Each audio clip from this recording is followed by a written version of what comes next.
we got the dude. We got him in the house. Like we were just talking downstairs about how this came together, and there was some back and forth, and like, hey, regionally, like we're in very different places, and how do we get together? And then it just so happens that we're here in Southern California right now for the California Range Weekend sort of workup for the event that happens in November. You're here, I'm here. I'm like, dude, let's get together for a couple hours, and you made it happen. Thank you so much. No, you're welcome, dude. I was excited to hear that you're going to be here because, again, like you said, I was trying to figure out the logistics of getting up to you with everything I have going on this summer. And I told Martin, I was like, man, this might not happen until like August if we don't.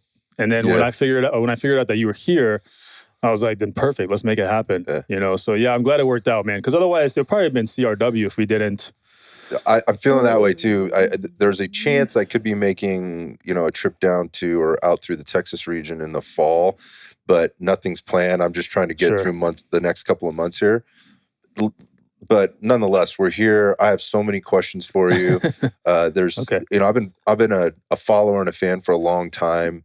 When I came into the, let's just say, firearms training space and start taking courses and things myself, you were one of those guys that was like right up there. I mean, from a presence perspective, and as a new guy coming in, there's a lot of compare and contrast, and you're looking at guys. You have an interesting background. There's a very specific delivery that you're making. People seem to know and like you, and so as a new guy coming in, I was like, so I gotta pay attention to this guy. Sure. There's been a lot of influence from you, on me over time, and a lot of the people that we talked to, and your name comes up a lot. So this is kind of like surreal for me. So I appreciate you being here, dude. Yeah, thanks, man. I am truly humbled by everything you just said because I like being a member of this community. I think we have a strong community, especially here in SoCal.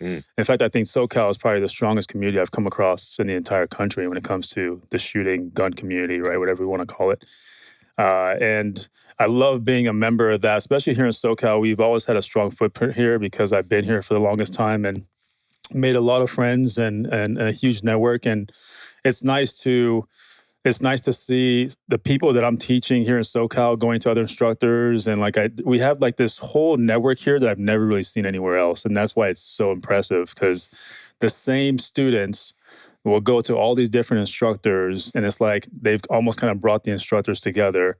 And now you see instructors from outside of California coming in to join in because once you teach here, you realize how strong this community is, how tight knit it is, and you're gonna fill classes here in Cali, guys. That's just the bottom line. You just nailed it. And I don't know that I've ever actually, nobody's ever articulated it to me like that. And I don't know if I've really thought about that. What you said there that really struck me was that it's almost like the students, the community has brought the instructors together, not the opposite.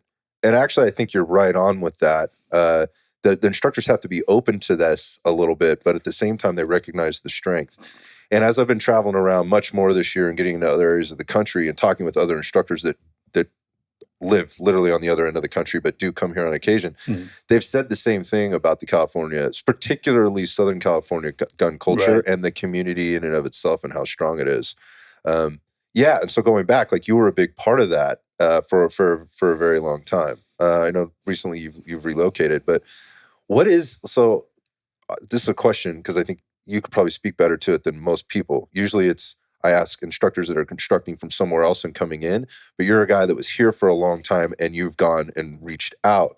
What do you think it is? Like, what do you think it is about the California shooter, right, and this community here? And again, I stress Southern California. However, Northern California is we're starting to bridge that gap. Yeah. There are guys up there, lots of guys up here there that are like coming to like the CRW event or come down here to take from instructors. And we're watching now instructors go up from SoCal to NorCal and do stuff. But what do you think it is about California specifically that makes it that way? I think there's a couple of things that we have to consider. One, obviously, we're behind enemy lines together. So there's like this sense of camaraderie. There's a sense of like that we need to be on the same page somehow. Like there doesn't need to be like an organization or something like that put together. There doesn't really need to be some kind of like campaign. It's just that I think the California shooters and the shooting community here are very tight because we know that we're in this together. We're all probably felons together. And so we have like that bond there. I think there's a couple other things too, though. California is a beautiful place geographically. Like, it's just the weather's always nice. So people can just go shoot all year long. The ranges here in California, for most of you people that are not from California, the SoCal ranges specifically are so open-minded and friendly with instructors coming in to teach, with people shooting, with events like California Range Weekend, that it's really blown my mind. And I didn't appreciate that relationship that I've had with SoCal ranges here until I got to like Texas. Because now I'm trying to establish a network with the Texas ranges, especially the outdoors ones. And it's so tough, man. They're such FUDs when it comes to their rules. Interesting. Yeah. It's like day and night, between SoCal. Because in SoCal, I could do whatever I wanted. If I went to Burrow, or if I went to California Tactical Academy, or if I went to Prado, I could do whatever I wanted. Like, they were like, yeah, you want to shoot and move? You want to do some vehicle stuff? You want to do some low-life stuff? Yep. Then I got to Texas, and I was like, they're like, no, you can't do any of that. Wow. And I'm just like, wow. So there is like, I think when I say a couple of things, it's obviously like the geographical location here it's nice, and a lot of people come here, and we have like this hodgepodge mentality of people that come from all over the place. Yep. And we find ourselves, right? We find our community. Like, a lot of the students that I talk to here in Cali, or have taught, are not originally from California. They're from like Ohio, they're transplants. Or like Pennsylvania. Yeah, they're transplants. And so they got here and they found like their sense of community amongst like-minded folks, folks that could are not the same like-minded, but could elevate them and, take them to the next level. So I kind of got long-winded with your answer, but no, I think it's great. I think the overall culture here in SoCal, because we do have, despite, what you think of California, especially SoCal, with the whole liberal type thing, there's a strong sense of like conservatism here with the people in the cities, in LA, in Irvine, in San Diego, right? And so we find ourselves through the events like California Range Weekend, but also instructors who are known in the area, like myself and some of the others, like Mike Knockout Lights and some of these other guys. And I think knowing that these instructors are local, we tend to are able to hang on to these instructors and find out when their classes are. And then same thing for instructors. We get to know our students, and we know we'll see them next month or 2 months from now. And so it's like this perpetual cycle where we keep each other going. And it's hard to kind of explain, but I just don't see that anywhere else in the country. Interesting. It's very hard to... Yeah, the cross-pollination is definitely something that I thought was kind of normal until I've kind of traveled around, because I've heard this before. Couple things like I have with I guess this is the follow-up question, is when we talk about other instructors coming into California and teaching, what I hear, and this is, I guess, again, we're behind enemy lines. We've just learned how to function here, with all the different things that we face from law perspective or from like a cultural perspective. And I think you mentioned it, like, there is a strong sense of conservatism here. I think people are way more, when you start to look at like the sociopolitical or, the financial aspects of politics and how people kind of view those things. I think like sociopolitically, we're definitely like, you're going to find a very, very, like, I guess I want to say specific conservatism to this. And then obviously in California, as everybody thinks about California, it's obviously not right at the same time, but there's a middle ground there, because I think you have an extreme on either end of this. Yeah, and there's a middle ground. I think that's where most people actually fall into. Sociopolitically, we're maybe a little bit more liberal than a lot of other states, but from like a financial or fiscal perspective, we're a lot more conservative. And then when it comes to our constitutional rights, I think there's a lot more people that are more constitutionalists than most people would believe. And I think when you get out there on the range, like, it's the roots of that keep people together. Like, look, dude, I don't care where you're coming from or what you're doing. Like, we're here today. This is what we're doing. We believe strongly in our Second Amendment. The reasons for doing that, we're out to have fun. We're out to learn. We're out to be, part of this community, and we put all that other stuff aside. And I think that's tough for people to imagine living in other parts of the country where they are, I'll just use the word, more segregated in their kind of factions. Like, I only hang out with these people. Yes. You probably have that opportunity. You could formulate that here in California. But it's very hard because there's so many people. The population density is so high. Like, you have to learn how to deal with all the stuff all the time. I think you nailed it, man. Because like here, like you said, if I went to Texas, unless I was teaching somewhere like in Austin, most of the folks that I'm teaching are very kind of on the right side of things. Sure. Right. versus the left. And if I went to Austin, I could probably find that too. What I like about California is kind of like you said, there's this big gray area or middle ground between both sides where people come together and enjoy this skill set or enjoy this hobby for some people, right? And I don't know any instructor that's going to be like, hey, so what's your political affiliation? It's like, no, Nobody dude, cares. you showed up with the right gear. Obviously, you have some experience in what you're doing. You have the ammo. You're here to learn, and that's it. Like, I don't care what you believe. Yeah. And I think because of that kind of goes back to what I was saying earlier about the different factors that make California unique is we have kind of pushed our political affiliations to the side to some degree and our personal beliefs and stuff to the side to some degree. And we have come together because we all enjoy shooting or training or whatever aspect of this skill set that we enjoy. We just put everything else to the side. And then we shake hands and then we leave at the end of the day. Right. And that guy could have been complete opposite of what I am. But it doesn't matter because for that day, we're all the same people. I think that's such a good point to bring up. This was the follow-up question because when I'm talking to other instructors outside, that and they're hearing, hey, the community and the the quality of shooters, in California is generally very high. People practice and they have more access to instructors and they cross-pollinate, so they learn all these different things. They get exposed to all these different things, more things than I think most people would imagine is available. But the question is this. When I talk to them, they're very hesitant about traveling here with firearms. Right. They're like, as if, and I don't want to denigrate anybody or, this is just me saying this, as if you're going to get off the airplane, right? And, you're going to be pulled over immediately and your shit's going to get run through, right? And you're going to go to jail. Look, that is a legit concern, in the world, and a legit possibility. It's definitely within the realm of possibility. Yeah. But it's just not what we're seeing. It's not the truth of the matter, and there's certainly ways around it. I mean, when we're looking at it, suppressors in California are a thing. They're very foreign. Like if I walked out on the range today, even if there's a dude out there with an SOT and he's got his suppressor on or whatever. That's for the 99% of the population here, that would be very foreign and they'd be enamored by it. Like, oh, that's one of those things, right? Yeah. So we just don't have those here. You just don't see a lot of them. There are people that have them legally. Sure. They can have them. They can carry them. They can sell them. We have those. But that being an example, well, if that's your only worry, well, then just leave it at home. Yeah. Come shoot unsuppressed. But there's this concern. I wonder, what your thoughts are on that, and if you've talked to other instructors and what those conversations have been like about, look, dude, if that's your concern, don't worry about that because that's not an issue. Yeah, I think we always have to be prepared for the worst, meaning that we need to have our ducks lined up. Like when we travel with firearms, we need to be ready for the heaviest of scrutiny. When they open up your case and they see that brace or they see that it's an SBR, not a rifle, what is your answer for that? So you took the risk of bringing this gun into Cali, and now you don't have a good way to explain it. And so for the most part, but I'm also kind of on this side of I'm kind of siding with the extreme kind of caution, right? Like cases that we just don't see. I travel with firearms, just like most instructors travel with firearms. Nothing about Cali changes the way you travel with firearms, but there are some considerations as to what you should bring with you.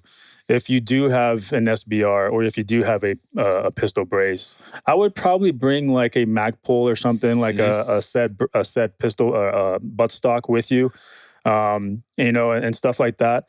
But again, the chances of you getting stalked by some CHP guy or whatever is just not going to happen. Yeah. It's just not. And the chances of you being on a range with, let's say, an SBR and getting caught by somebody, it's just not going to happen. That's even less than I think than the CHP, example. Like when we're out there, it's like nobody.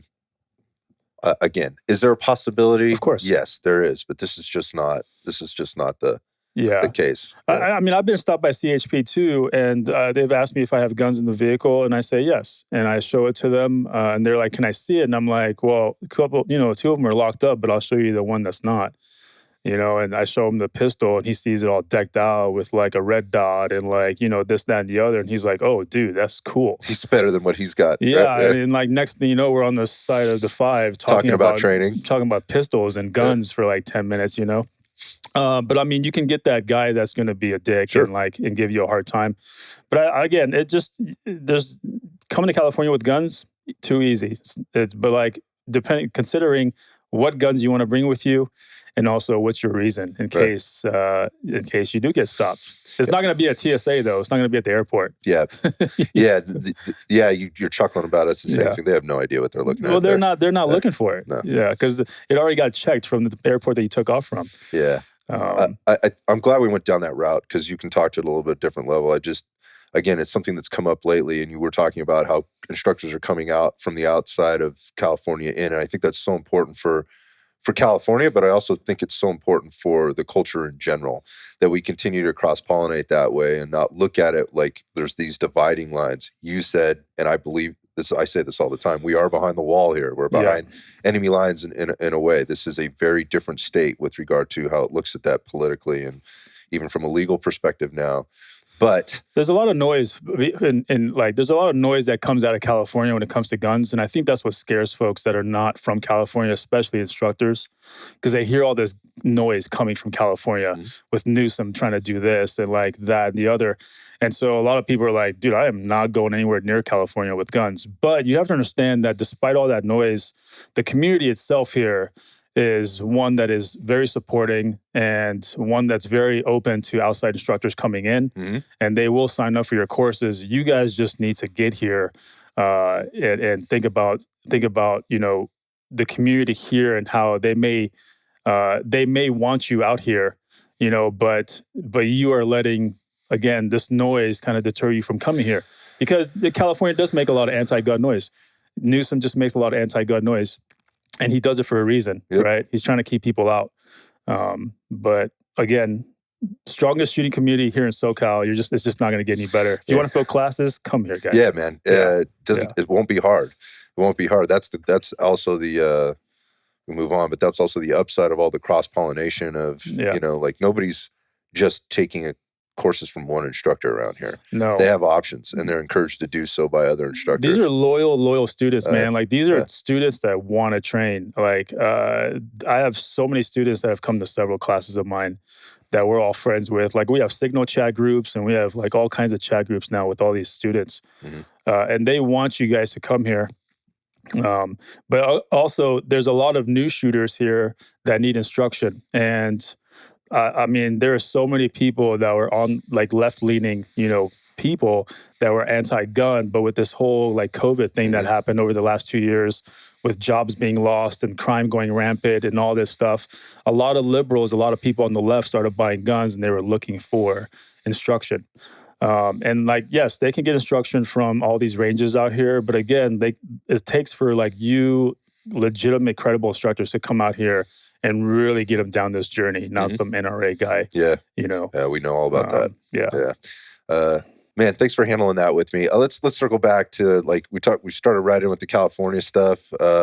You're a California kid, for a long time, but that's not where things started for you, right? I mean, you have an interesting story, and I want to get into this a little bit, if you don't mind, just kind of your background and your upbringing and how that plays into later in life and your career through the military, and then what you're doing now and how you're addressing stuff. So maybe we can circle it back and just, all the way back to the beginning. I'll go back to the beginning. And again, like I always start with the guest, like, man, I don't want to ask any questions that are going to bore you, that you have to tell the story. But what you said, again, is there's maybe a lot of people that don't understand the story or haven't heard it. So you have to tell it to give context. And so there's going to be a lot of people listening to this that don't know. Yeah. So for those that have heard it, hang in there. Maybe we'll cover some stuff that you didn't already know about. Yeah. You can fast forward to this part. But let's hear it, man. Start and stop wherever you want. Yeah, I appreciate it, man.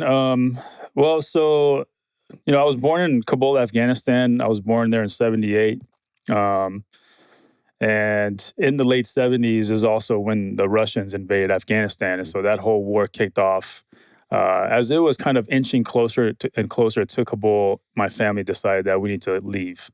Like, this is not a safe place to be, especially since our family was so big. I had 6 uncles and like 3 aunts, and, like they all had kids. And so we were a large family.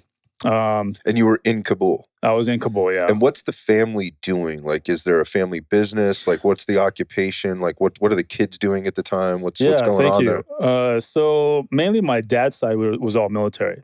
Okay. Like my grandfather, like my dad was in the military, but then my grandfather was like career military, like a full bird colonel. Like I have a picture of him like on a battle horse, like all decked out, like getting ready to charge into a So thing. But you were born in 78? 78. Okay. And so grandfather's going to be, 60, 70 years your senior. So we're back in the early 1900s.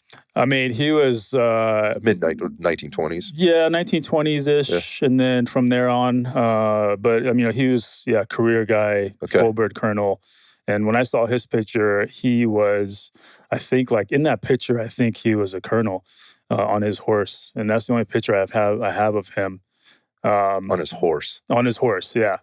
It's looking like a badass. So, like, real quick, and this is what's so interesting to me is, I don't think a lot of people, particularly in the United States now, like our youth, because they just don't teach the stuff in history class, the history of Afghanistan and the fact that it's been a war-torn country for millennia. Right. I mean, it's just been one thing after another. That country's been, and the people there have been caught in the middle for hundreds of years. Right. And the time period that you're talking about in 78, I mean, 73, I think. I was born in 75.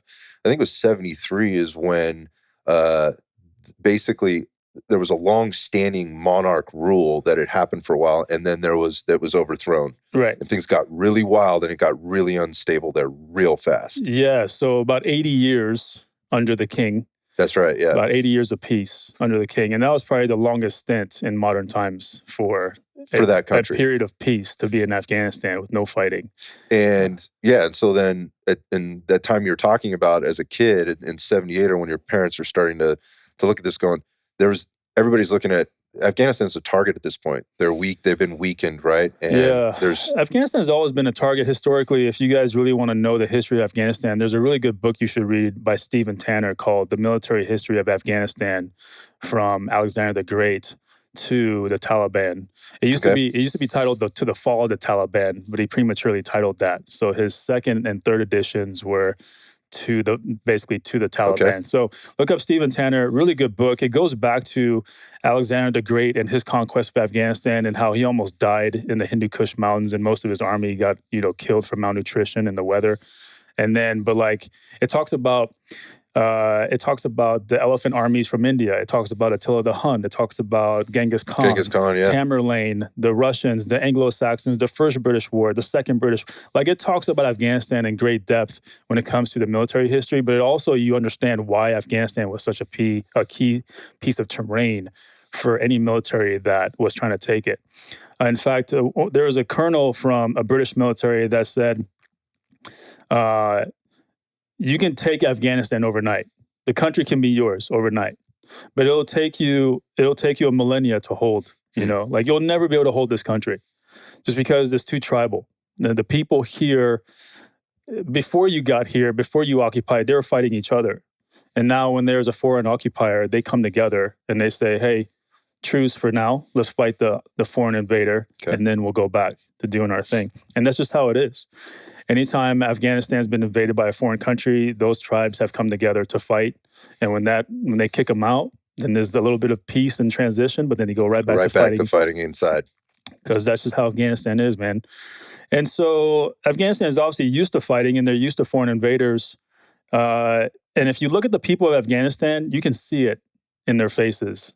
You can see it in the way they carry themselves every day. They're like, yeah, we know there's fighting in and around us, but we live our lives. This is our way of life. We just live our lives. We don't care who the president is. We don't care what Taliban commander's in charge. We don't care what SF team is right there. None of that matters because their entire world is inside those walls. So their imam is not only the head of their mosque, but he's also the camp mayor or the city mayor, or he's like the village elder. He's also the educator. He's the one that marries everybody. And like, so he is like the guy, and then they have kind of some of the other elders. And go a few miles this way and there's another one. You could be outside of Kabul, the Kabul city limits, and ask who's the president. And they may say, I don't know. And I don't care. Wow. Like the guy's right there, It's like, imagine being in Alexandria and saying, who's the president in D.C.? And the people in Alexandria is like, don't know. Don't care. Could you imagine that? No. That's crazy, right? It's crazy. Yeah. But that's Afghanistan. It's tribal and it always will be tribal. So you're again, so there's a lineage of military history here in the country. So your folks are looking, going, go back to the families, like, it's time for us to get out of here. Yeah. So again, my dad's side was mainly military. My mom's side were bankers, though. Okay. My grandfather on my mom's side was in charge of the head bank in Kabul.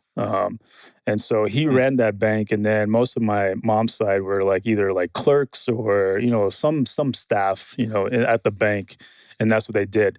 And these were times where, and you say there was when I was in Afghanistan right before the Russians invaded, there was this long period of peace. And you're right, Afghanistan was a beautiful, modernized country before the Russians invaded.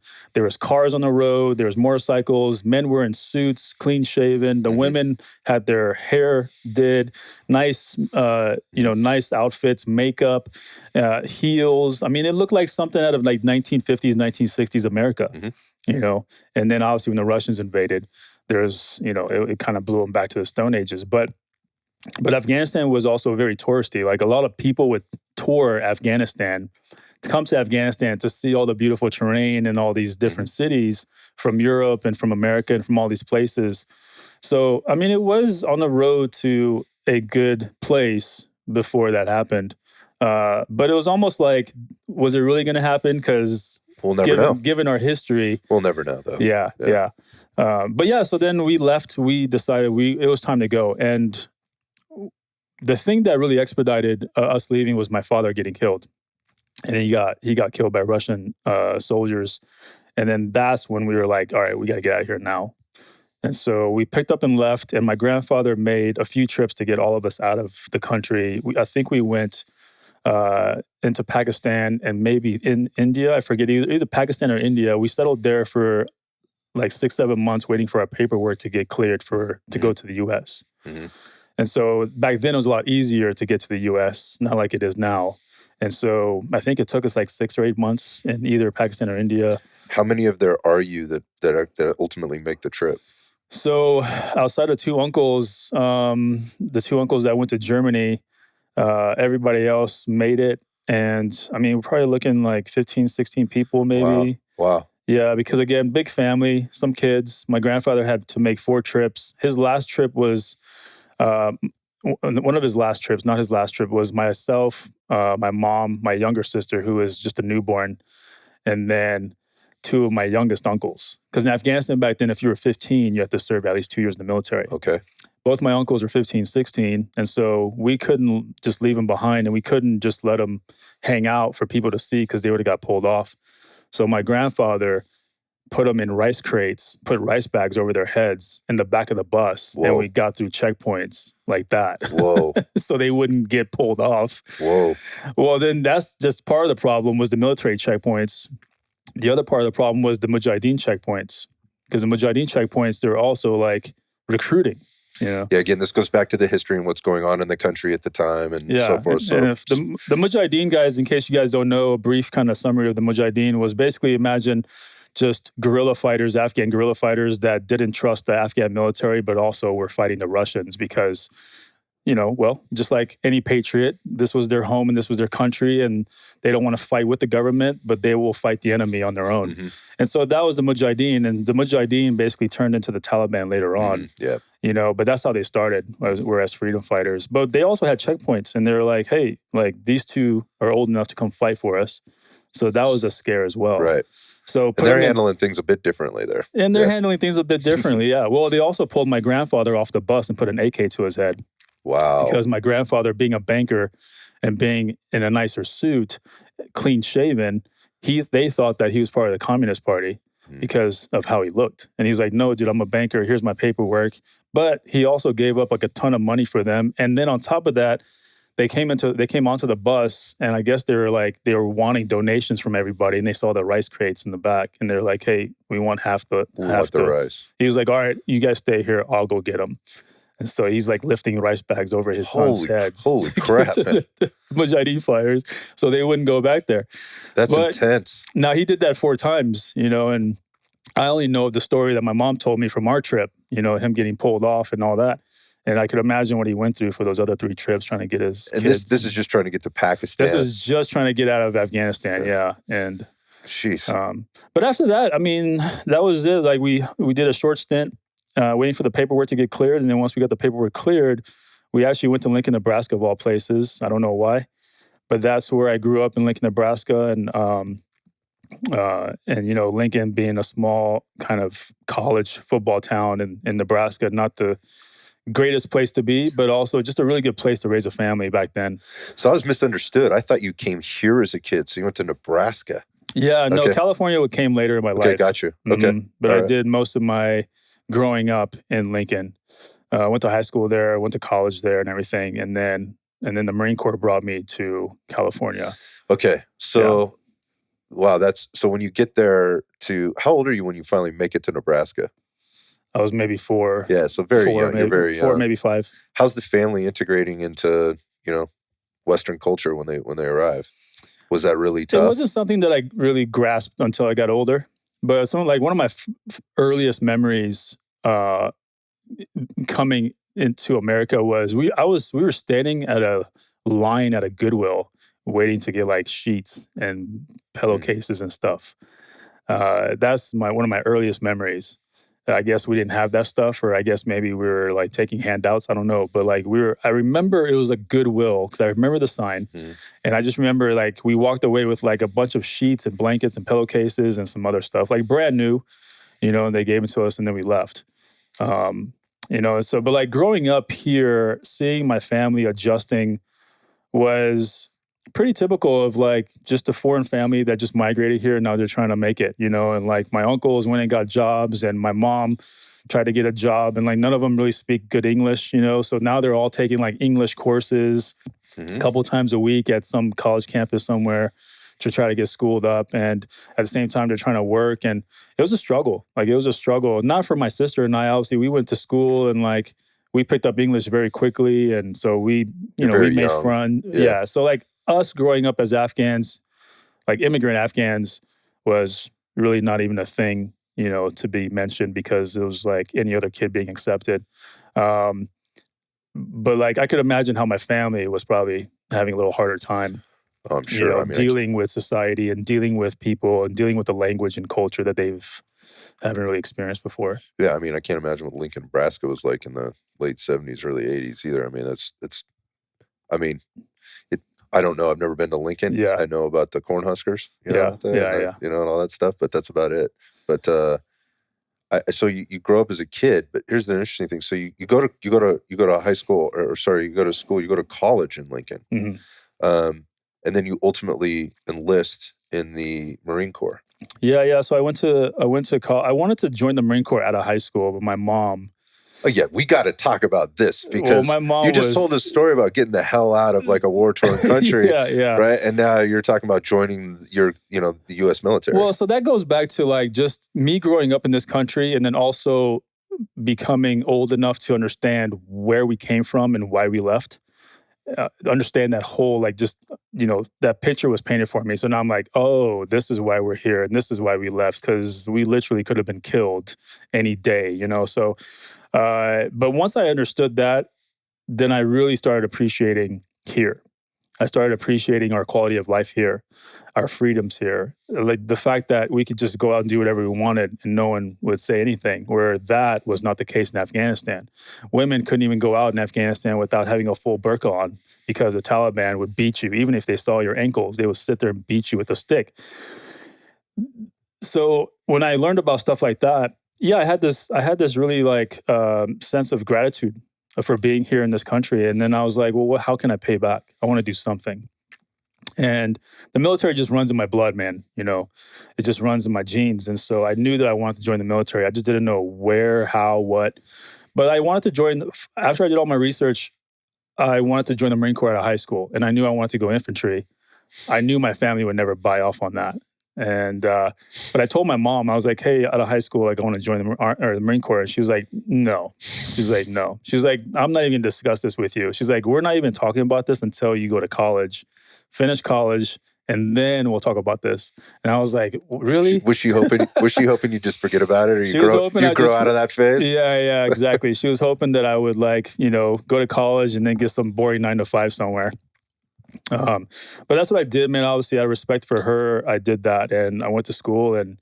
When I was getting ready to finish school, I still had that burn. You know, I was like, no, this is what I want to do. Okay.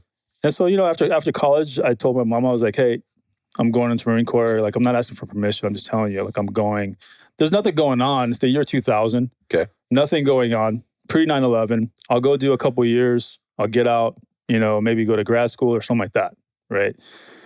And again, for me, it was just like, how do I pay back to this country? It wasn't like, this is a career. I want to make this a career. It was like, how do I pay back because of what we've been giving? And also us growing up in Lincoln, Nebraska, back in the 80s was amazing. Like, people were nice. There was not once did I catch like a sense of racism or people stereotyping me or anything like that. I mean, Nebraska in general is just such a great state. The people there are so down to earth and so friendly, and they don't care where you're from or what you look like. There are parts of Nebraska that's not the case, obviously. You're going to have that anywhere, man. Right? Yeah. I mean, obviously, it's just, but like when you get to Lincoln and Omaha, I mean, these are big college football towns that love their players, and they don't care what color skin you are, and they don't care what religion you are. It's football, dude. Football is life. And so that was also part of the reason why I was like, dude, I love this country. I love where I grew up, and I want to pay back. Got it. It wasn't until I got into the Marine Corps that I realized, wow, I really enjoy this, and being an infantry guy. And then going to Iraq for the invasion, I was a fire team leader back then. So I had 3 Marines that I was in charge of. But going into that invasion, and for all of us to kind of, pop our cherries, I guess, in combat was a huge kind of rapport building or bond building experience for all of us, because none of us had been to combat before that. And so this was something that we experienced together. And then I realized that, you know what, dude, like, we trained for this really well. Like, we're good at what we do. And now I know why, like, the Marine Corps infantry is such a fighting force. Because, like, we have this down. Like, whether it was an ambush or whatever it was, like, just the way we did things really reflects on the training that we did back at Pendleton, leading up to that deployment. I mean, we were out there for like days and days doing react to contact and ambushes and this and that, and like just wearing ourselves down to the bone because we knew we were about to go fight this enemy. And then the way it all came together in Iraq just really motivated me to keep going. So before we get to the keep going part, because it's a big part of the story, just going back. So you joined in 2000, nothing's going on, right?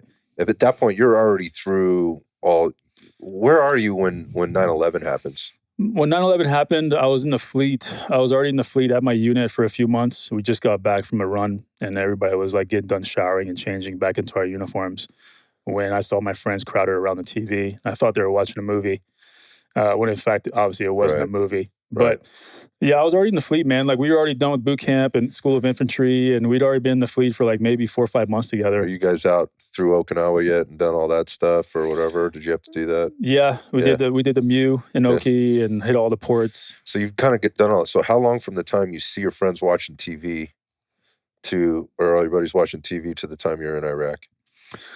I want to say it was a good year before we found out where we were going. Because, like, I knew that our command, like the 5th Marine Regiment, did not know if we're going to Afghanistan or if we're going to Iraq. Mm-hmm.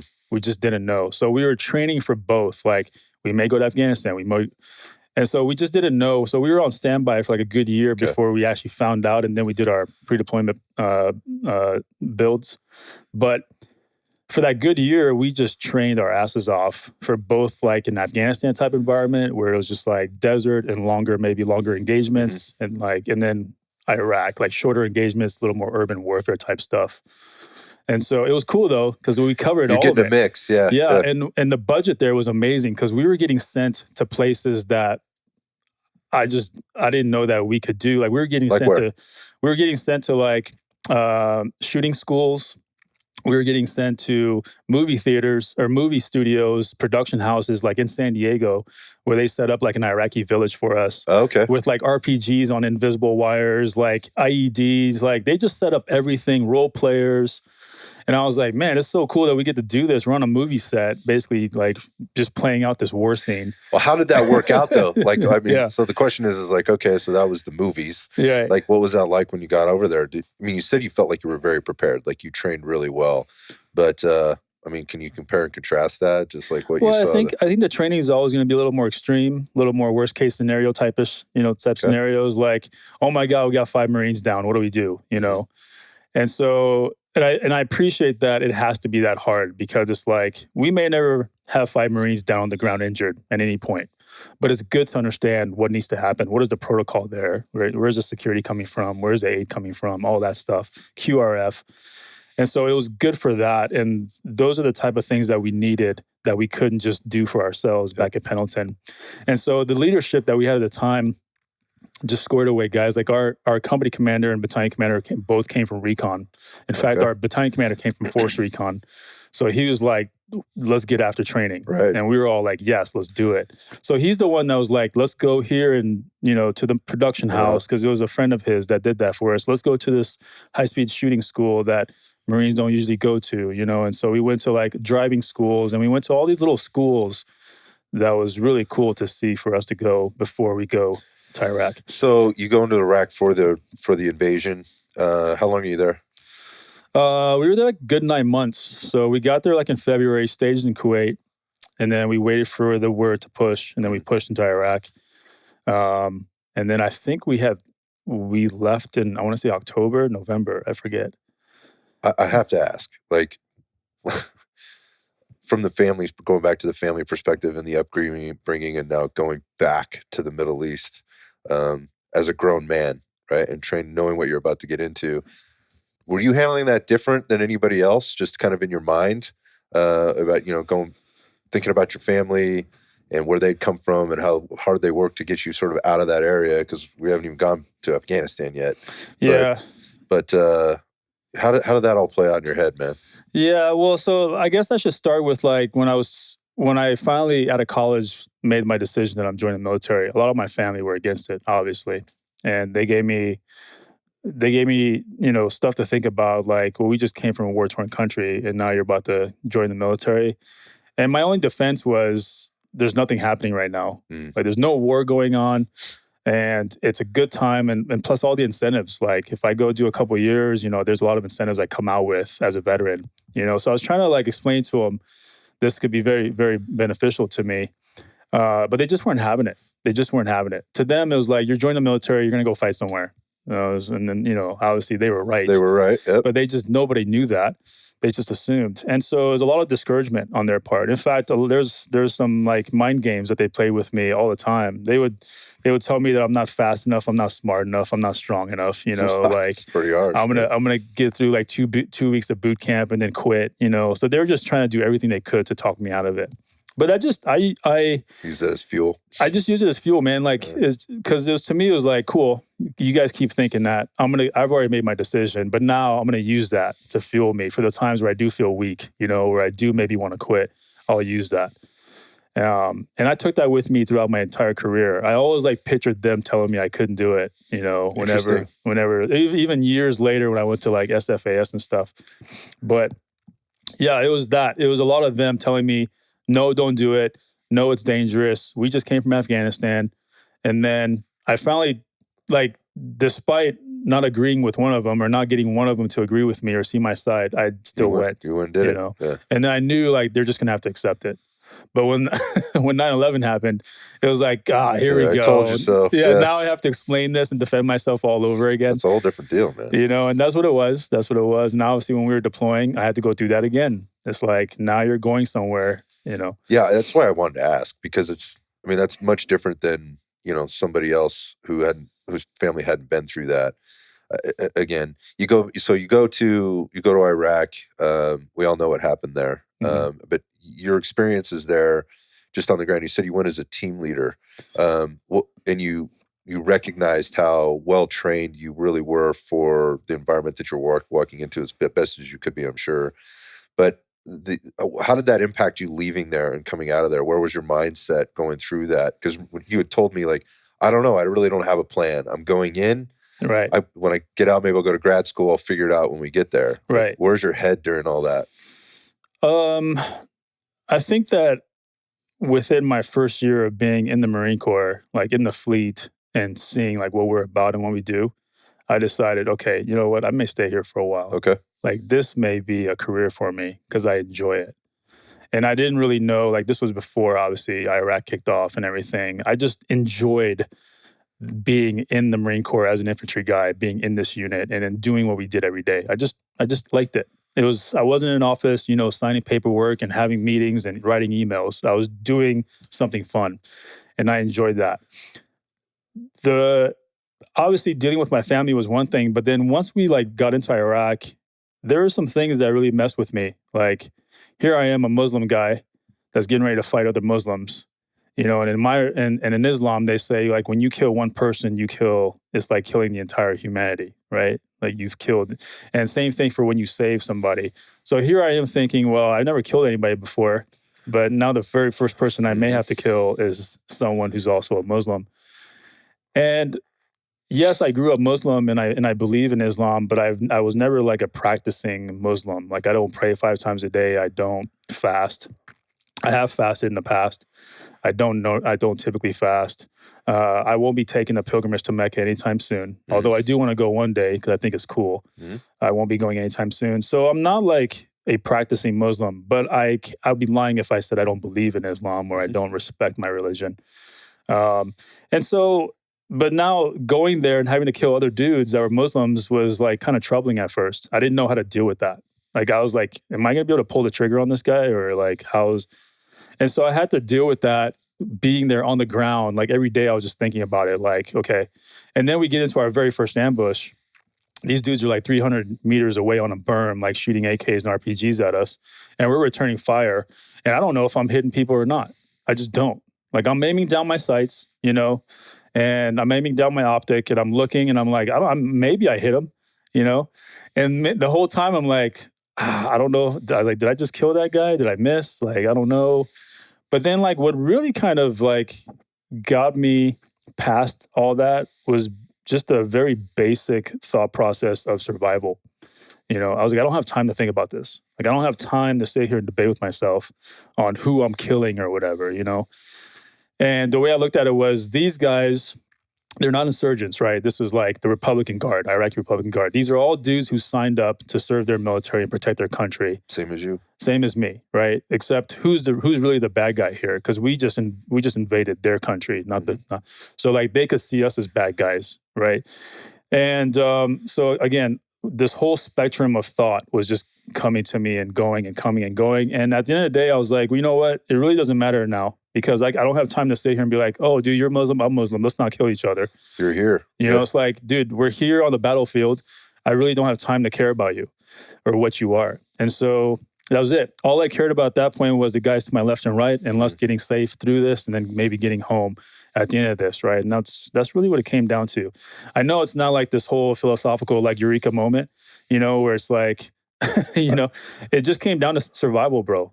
That's it. I want these guys to be fine. I want myself to be fine. Let's get through today. Let's get back home. And that's all it came down to. And then that was it for me. Like I never had to give that another thought ever, regardless of where I went in the world. Yeah. I mean, I don't think it has to be any more philosophical than that, man. Yeah, it doesn't. That's a very natural human instinct. And I mean, I have no idea how I would handle those situations. But at the same time, like having to go any deeper than what you just said, I think every person listening to this could relate to that. Like, yeah, it was interesting, man. But I didn't want to spend a lot of time on it because we just didn't have a lot of time to spend. I get it. But then the other part was, again, I just enjoyed what I did. Like I said, I was a fire team leader. So, in the Marine Corps squad, you have 3 squads per platoon. Each squad has 3 fire teams, 3 fire team leaders, and a squad leader. And then you have your attachments like your radio guy, maybe some mortars or snipers or whoever. Mm-hmm. But I was just one of the team leaders on that squad. And then that was for OIF 1. And then after OIF 1, I became a squad leader. Went to squad leaders course, infantry squad leaders course, which is the equivalent of Ranger School, but not as prestigious as Ranger School, obviously. But went to that and then became a squad leader for the next trip, which was Fallujah, Operation Phantom Fury. That one was gnarly. Yeah, that one was pretty gnarly. Okay. So there's multiple deployments, and then ultimately there's a move from the Marine Corps into the Army. Mm-hmm. Can we talk about that? Yeah. So once we were wrapping up Fallujah in 2004, that deployment really changed me. It really changed my outlook on the military. It changed. It kind of changed my thought process as to like, what do I want to do next? Because I knew that I didn't want to just stay in the Marine Corps. And I was too senior to go try out for a recon or force. And MARSOC was just a rumor back then. Yeah, it was just on beginning stages. My only choices back then was to go be a recruiter, go be a drill instructor, maybe go teach at the School of Infantry, a B billet, right? So I knew that I was going to spend the next 3 years doing a B billet and I was going to be miserable. And I was like, no, dude, I don't want to do that. Doesn't sound like fun. Yeah. So leaving Fallujah as a squad leader and going through that experience, I was like, you know what? I'm leaving. I just don't know where I'm going, but I'm going somewhere like special operations. Like obviously the Marines, we look up to SEALs. We work with SEALs a lot. Like in Fallujah, we had a SEAL team with us. It was Chris Kyle's team actually was with us in Fallujah. And we had his team while he was out with the snipers doing his thing. So naturally, a lot of Marines go into the Navy and try and go to BUDS and then become SEALs. But for me, I did a lot more research and I decided that, you know, maybe I want to try like Army Special Operations. And before I even dug into that, I actually did the Blackwater thing first. Like you researched them? Mm-hmm. Okay. I actually applied to Blackwater. Okay. And after about a 30-day interview process with them, I got an offer letter to go to Iraq for 3 months on, 1 month off for a year. Okay. So 9 months on, 3 months off. A lot of money, almost $200K tax-free. And I was like, man, 3 months on, 1 month off, that's pretty good. Like, and I'm just an E5 out of the Marine Corps, you know, infantry guy. That's good money. And it was tempting, really tempting. But I had to also look at like the support network that Blackwater had back then, and it wasn't the best. Like when those guys got into a tick, they were kind of on their own. They're out there. Unless there was some adjacent unit that would come, you know, QRF for them or whatever. But more than likely, they were on their own. And so I decided, you know what? No, thanks. I was like, I'm going to take my chances, go to the Army, try out for, you know, Special Forces. And then that's after talking to my wife at the time and talking to a bunch of other people and getting some feedback, you know. I knew that if I was going to go do dangerous stuff, that at least it'd be nice to have some support, you know, if like the shit goes down. So I'm curious just like, let's go the Army Navy thing here for a second. So Army Navy thing. So you want Special Forces, but what was the difference between Army and Navy Special Forces that drove you to Army? Well, I think like the Navy and Navy SEALs are so good at what they do, you know, when it comes to maritime operations, when it comes to the quick infill, exfil type stuff, when it comes to recon, you know, data gathering. I think they're good at that. And despite, you know, me busting their balls, because I have so many Navy SEAL friends, you know, we always talk shit. Like, but despite some of the missions in the recent times that, you know, may say otherwise, Navy SEALs are top tier operators, man. Like they're good dudes. If there is a way for us to separate us demographically, it'd be, I would say that SEALs are typically a little bit younger than Green Berets. Okay. I would say maybe SEALs are in their younger 20s, mid 20s to like late 20s, whereas Green Berets, your average Green Beret is going to be late 20s to early 30s, you know, and then... Yeah, I've actually heard, I was talking with Shelton Stevens, who's the strength and conditioning coach out there at Bragg now, and works with a lot of those guys. I think the average Delta guy is like 32. Yeah. And it's getting younger. Yeah. That's probably where he was going. Because when I got to a SF team, we had, besides me being the new guy, we had one other young new guy, and we had one 18 X-ray.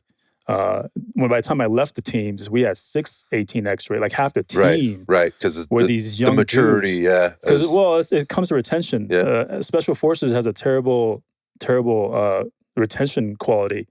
They just try to retain guys too late, and by the time they try to retain guys to stay in, these guys understand their value out in the civilian world. They're like, why would I stay in and deal with this crap when I can go make 6 figures with a Fortune 500 company just because of the color of my beret? Right. And so you know, and like the Army can't offer you enough when it comes to that. So you lose a lot of the senior leadership, and the teams get younger and younger. You have E7s taking teams, you know, when they barely have enough time in their own MOS. and that is a serious problem. So you were examining this. You were seeing this. I wasn't examining that per se. That is something that kind of came with the territory once I came in and I understood the process in our organization. But when I was trying to decide Navy SEALs or Green Berets, it was like, what all do Navy SEALs do? What all do Green Berets do? Where all do they operate? Where all do they operate? Mm-hmm. So I was trying to do like, what is the scope of work? You know, mm-hmm. What can they do? And when it comes to scope of operations and scope of work, Green Berets do far more than Navy SEALs. When it comes to counterterrorism, when it comes to foreign intelligence, when it comes to FID, which is foreign internal defense, basically like training your host nation partner forces and stuff like that, host nation forces. So there's a lot of stuff that we do on the UW side that SEALs don't do. Can they do it? Yeah, I think they're capable of doing it. They're just not set up to do that right now. It's like MARSOC. MARSOC, when they first went to Afghanistan, had no idea what to do. Although their leadership was like, this is what you guys should be doing, it took them a long time to get their wheels spinning as to, okay, this is what MARSOC should be doing. They didn't know, like, are we kind of like doing the same thing as SEALs? Are we doing the same thing as Green Berets? I've heard this. I've had guests on the show that have talked through this. Yeah. And so they took them a long time to find their place in Afghanistan in the special operations wheelhouse. But they did. Obviously, they did. And they're kind of doing fine. And obviously, things have ramped down, but there's other things that they're doing as well. And so it was one of those things, but I chose Green Berets because of their scope of work, their rich history. Not that SEALs don't have a rich history, but the type of history I'm looking for is where Green Berets, you know. And no regrets going that direction at all, man, you know. Was it hard for you? Like, I mean, let's just say the process. Well, selection is a process that can be very hard if you haven't come there mentally and physically prepared. It will kind of destroy you a little bit. But selection is 24 days of just physical activity. You start out with like 400 guys. Within the first 48 hours where they kind of shock and awe you with all this physical stuff, about half those guys will drop out. And once you VW, meaning voluntarily withdraw out of SFAS, you can never come back. Mm-hmm. So now you have about 200 guys that are going, you know, through the next 22 days, and they're slowly kind of trickling out. It's a lot of physical activity, a little bit of mental kind of some mental stress inoculation there, mm-hmm. but most of it's physical and most of it's individual based. So you can't help each other until you get the team week. You know, there's a lot of land nav too. So if your land nav is poor, you're not going to find your points. But it's not like impossible. You just need to come there with an attitude, with a certain mindset. And I think what helped me the most was I talked to a Green Beret beforehand, and he said, "Look, the best thing I can tell you is take it one event at a time. Don't even think about the next event. Don't think tomorrow. Don't think next week or 24 days out. Just think about this event." And he's like, take a comfortable pair of boots with you at night and make sure that you're not trying to break them in and they're already broken in. But also at night when everyone else is going to bed, spend like 5 minutes and just massage your feet. And I was like, okay. And that's what I did. Like every night before bed, I'm just sitting there like massaging my feet, looking for hot spots. If there was a blister, I would needle and thread it and leave the thread in there. I know for people listening to this, I've listened to several of these, you know, the selection process stories for that particular process. And that wrecks people. You can be the fittest, smartest, sharpest dude in there, but if you can't take care of the little things like that, it could be the death of you. Yeah, so, you're right, man. Yeah, so that's an interesting thing. It's like just massage your feet, have comfortable boots, and take it one day at a time. 3 very simple steps to process. Yeah, that's all he gave me. Steps to that's to all do he it. gave. And don't quit. He said, just don't quit. He's like, whenever you feel like quitting, man, he's like, you need to find something that'll help you. And I was like, I got that part down. Don't worry, bro. I got family back home. I can think I'm not going back to that. Yeah, I'm not quitting. But it was just little things like that. And you're right. I saw the biggest, like most jacked dudes just crumble, you know, because it was just up here. They quit up here. So naturally your body's going to follow. Like, so, but then I saw like small, young, or not, I don't know if they're young or not, but I saw like these skinny dudes, you know, skinnier than me. Like wiry type dudes. I wasn't like this back then. I was scrawny. But they're just like pushing through with all the heart, man, motivating me. I was like, dude, that kid inspires me. Like, I'm going to keep going, you know, and stuff like that. So yeah, a selection is not about how big you are, how jacked you are, how fast you are. It's really about how much can you put up with and how much can you internalize that versus externalize it to everybody else, really. I mean, I've heard similar stories before, but it always comes down to the simple stuff, right? And so at the end of the day, you get through this, right? And then now there's a whole other journey, right? For people that don't understand, you sort of alluded to like the scope of work differences between maybe what the Navy does and the Army does in this sense. But when you talk about that, I think when I talk to people with my limited knowledge, that Green Berets are very misunderstood in terms of what they're doing when they go into places, like Afghanistan or Iraq. Can you just talk about like what it looked like for you? I mean, it's had to have been very different than when you were in the infantry and the Marine Corps. But what were the things that you were doing? What did the daily look like for you when you got deployed? So like an SF team is, just think of special forces as very big boy rules. SF team is, it's not like you will wear your uniform every day and you'll have a clean shaven haircut and clean shave and all that. And like, it's not like that. It's not like the Marine Corps. The Marine Corps was like, you will show up every Monday morning with a fresh haircut, high and tight or medium reg or whatever, clean shave, and your uniform is going to be spotless. Like your rolls on your sleeves are going to be, pristine, boots shined. It wasn't like that. However, that is the mentality that I grew up with. So I naturally went into the Army that way. I was very disciplined. I took pride in my uniform, even prior to selection when I just showed up to this, regular unit. When I got to SF, it was completely opposite. It was like dudes were in just PTs all day, 5 o'clock shadows, no haircut for weeks, And I got a taste of that when I was in the Q course at Bragg because I saw the instructors. I saw their hair. I saw the way they dressed. Boots weren't bloused, especially if we were on the range or something. And I was like, man, is this what SF is like? Just super chill, hands in our pockets, just. And then I got to the unit and I got to the 5th group and I was like, yep, that's exactly what it's like, because it's like, why fight battles when we have wars to fight? It's like the leadership is not going to come down on their guys for not shaving or not getting a haircut or not blousing their boots because there are bigger things going on. We don't have time. At this point, is this really what we're going to be talking about exactly. today? We just don't have time for conventional problems at the special operations level, Okay. So let's let the guys do them, let their morale be high. If they want to be in PTs all day, unless there's a ceremony or something we have to be, we have to, clean up for, let the guys do what they want. Let's do the work that we came here to do, whether it's cleaning weapons or inventory or, packing stuff up for a trip overseas. Let's just get the work done and go home and enjoy time with our family. And that's it.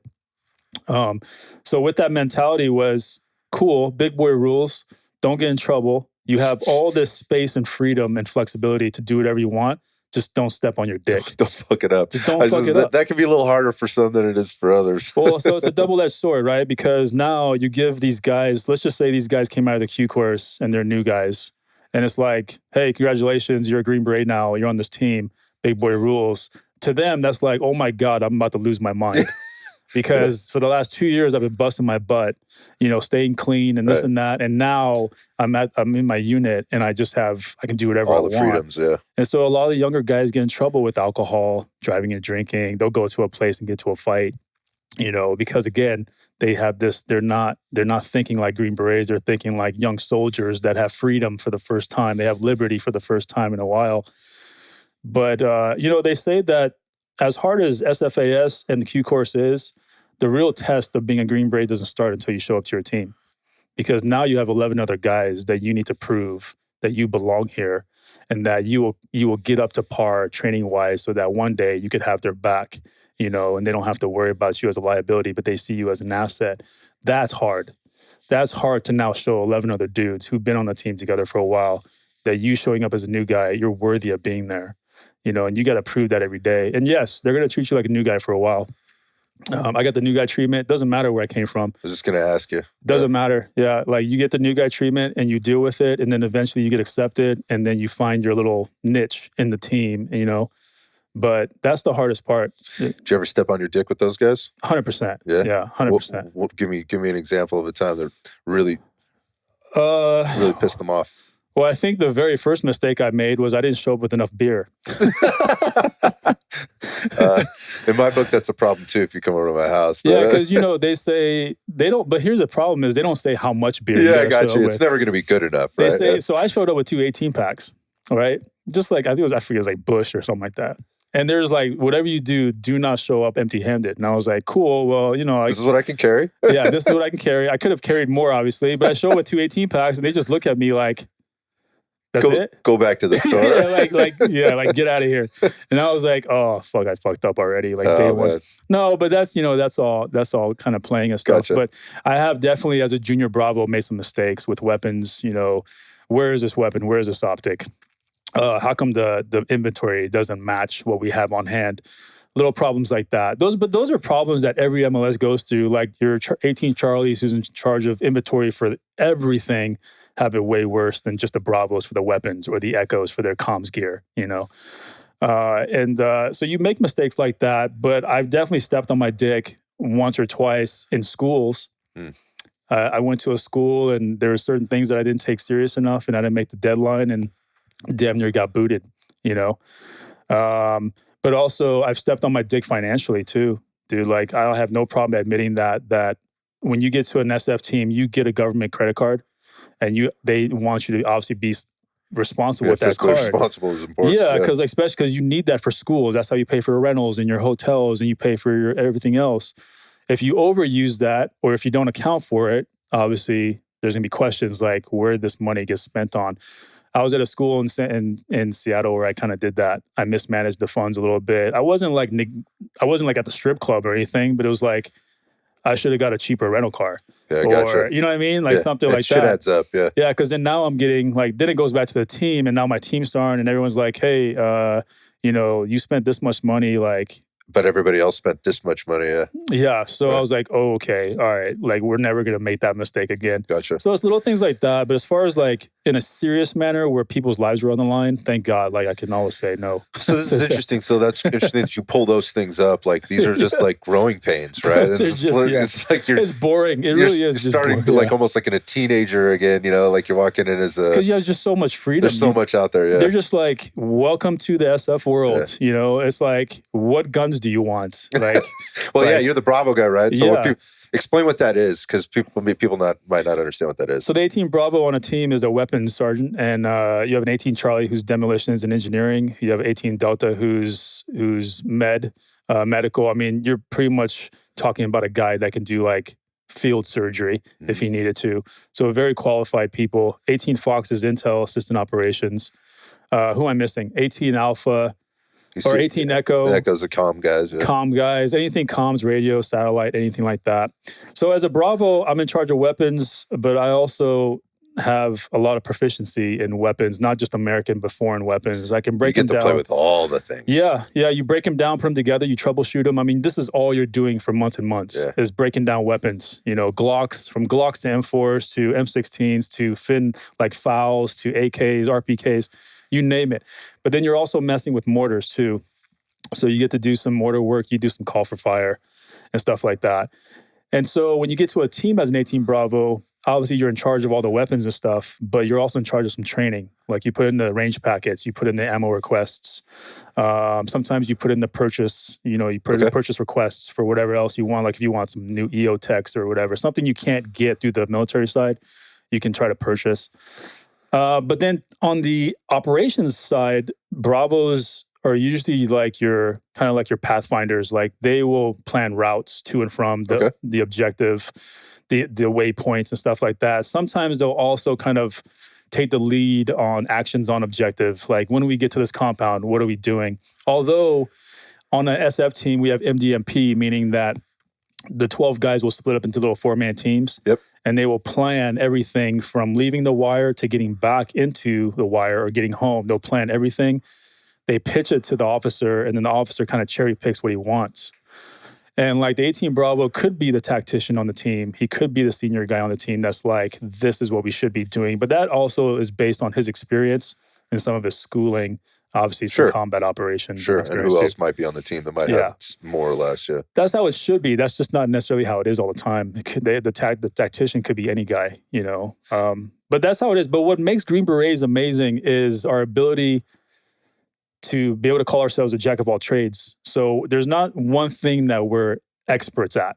But there's so many things that we stay proficient at. This is one of the going back to the scope of work for Army versus Navy. This is one of, I think, those standout things. Again, not to take anything away. Well, it's one of the things I understand. Yeah, and I was never a Navy SEAL, so I can't truly speak, right? I clearly have no experience with either of this. Yeah, so yeah. But I know that they do a lot of the same training we do. Sure.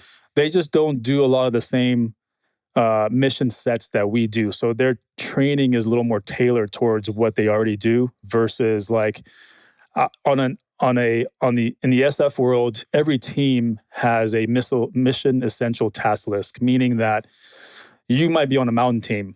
I might be on a Halo team, So you are doing everything mountains, climbing, rappelling, horses, no horses, pack mules. You're living in the mountains, you're fighting in the mountains. You know how to do that very well. I may be on a Halo team where I am now, jumping out of airplanes from 50,000 feet, or I'm doing like hey-hos, or I'm doing high openings, and I'm doing infiltrations, behind enemy lines and stuff like that. And then obviously a little of the just regular infantry type skill sets play into that, how to fight and this and that. But every ODA has their specialty. You have a dive team. The SF ODA dive team is pretty much the same as a SEAL team when it comes to maritime operations and capabilities, but they have other things they have to worry about too, like ground infill or fighting on the ground or, rally points or whatever it is, that you want to throw in there for combat operations. And that's it. And so whatever your team that you're on, you could be on a DA team, you could be on a direct action team. So that means a lot of CQB, a lot of shooting. So that, depending on what team you're on, drives the kind of training that you're doing. It drives the buildup, but it also kind of drives some of the physical fitness aspect of it too. Sure. I mean, it's specific adaptations to whatever it is you need to do. The guys on the scuba team are always in the water. It makes sense. Mountain guys, a lot of lower body type stuff, a lot of endurance type stuff, Right.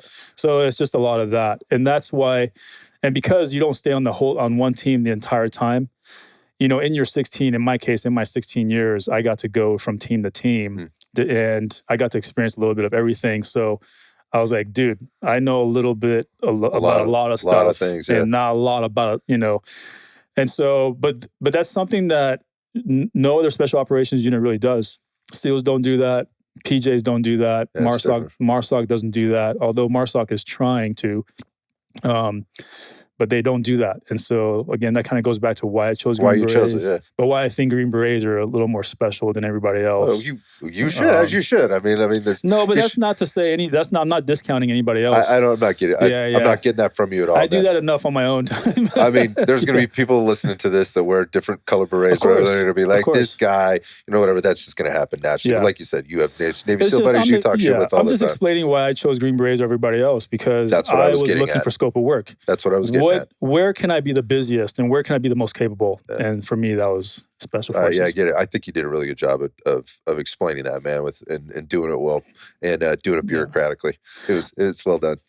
But also, I knew that from the Army side, the other doors would open too, though, And I was hoping that because I was Afghan, because I was Muslim, that I could maybe open some doors for myself on the Army side versus the Navy, which is a little more restricted when it comes to. Okay, so that's a big question. So that's the next thing. So let's go back to language. And do you speak Farsi? Do you speak Arabic? I do. Yeah? Okay, so Afghan Dari, actually. Is that that's what it is? Okay. Yeah, you have Afghan Dari, which is what Afghans speak, and then you have Persian Farsi, which is what Iranians speak. Okay. They're both very similar, compatible. Okay. I can understand Persians, and Persians can understand me, and there's a lot of French influence in the Persian Farsi. Yep. Afghan Dari we just took a little bit from everybody. But Afghan Dari's origination was a business language for back in the day when Afghanistan was still like the Silk Road and the big trade center, international trade center.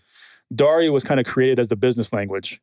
But you still have all the tribes that are going on, and they're kind of all doing their own things a little bit. And so that was like the international business language that everyone spoke. So we don't have to understand this person's language and that person's language. But then like Afghanistan's actual language is Pashto. That's the original language of Afghanistan is Pashto. Pashto is very hard to understand.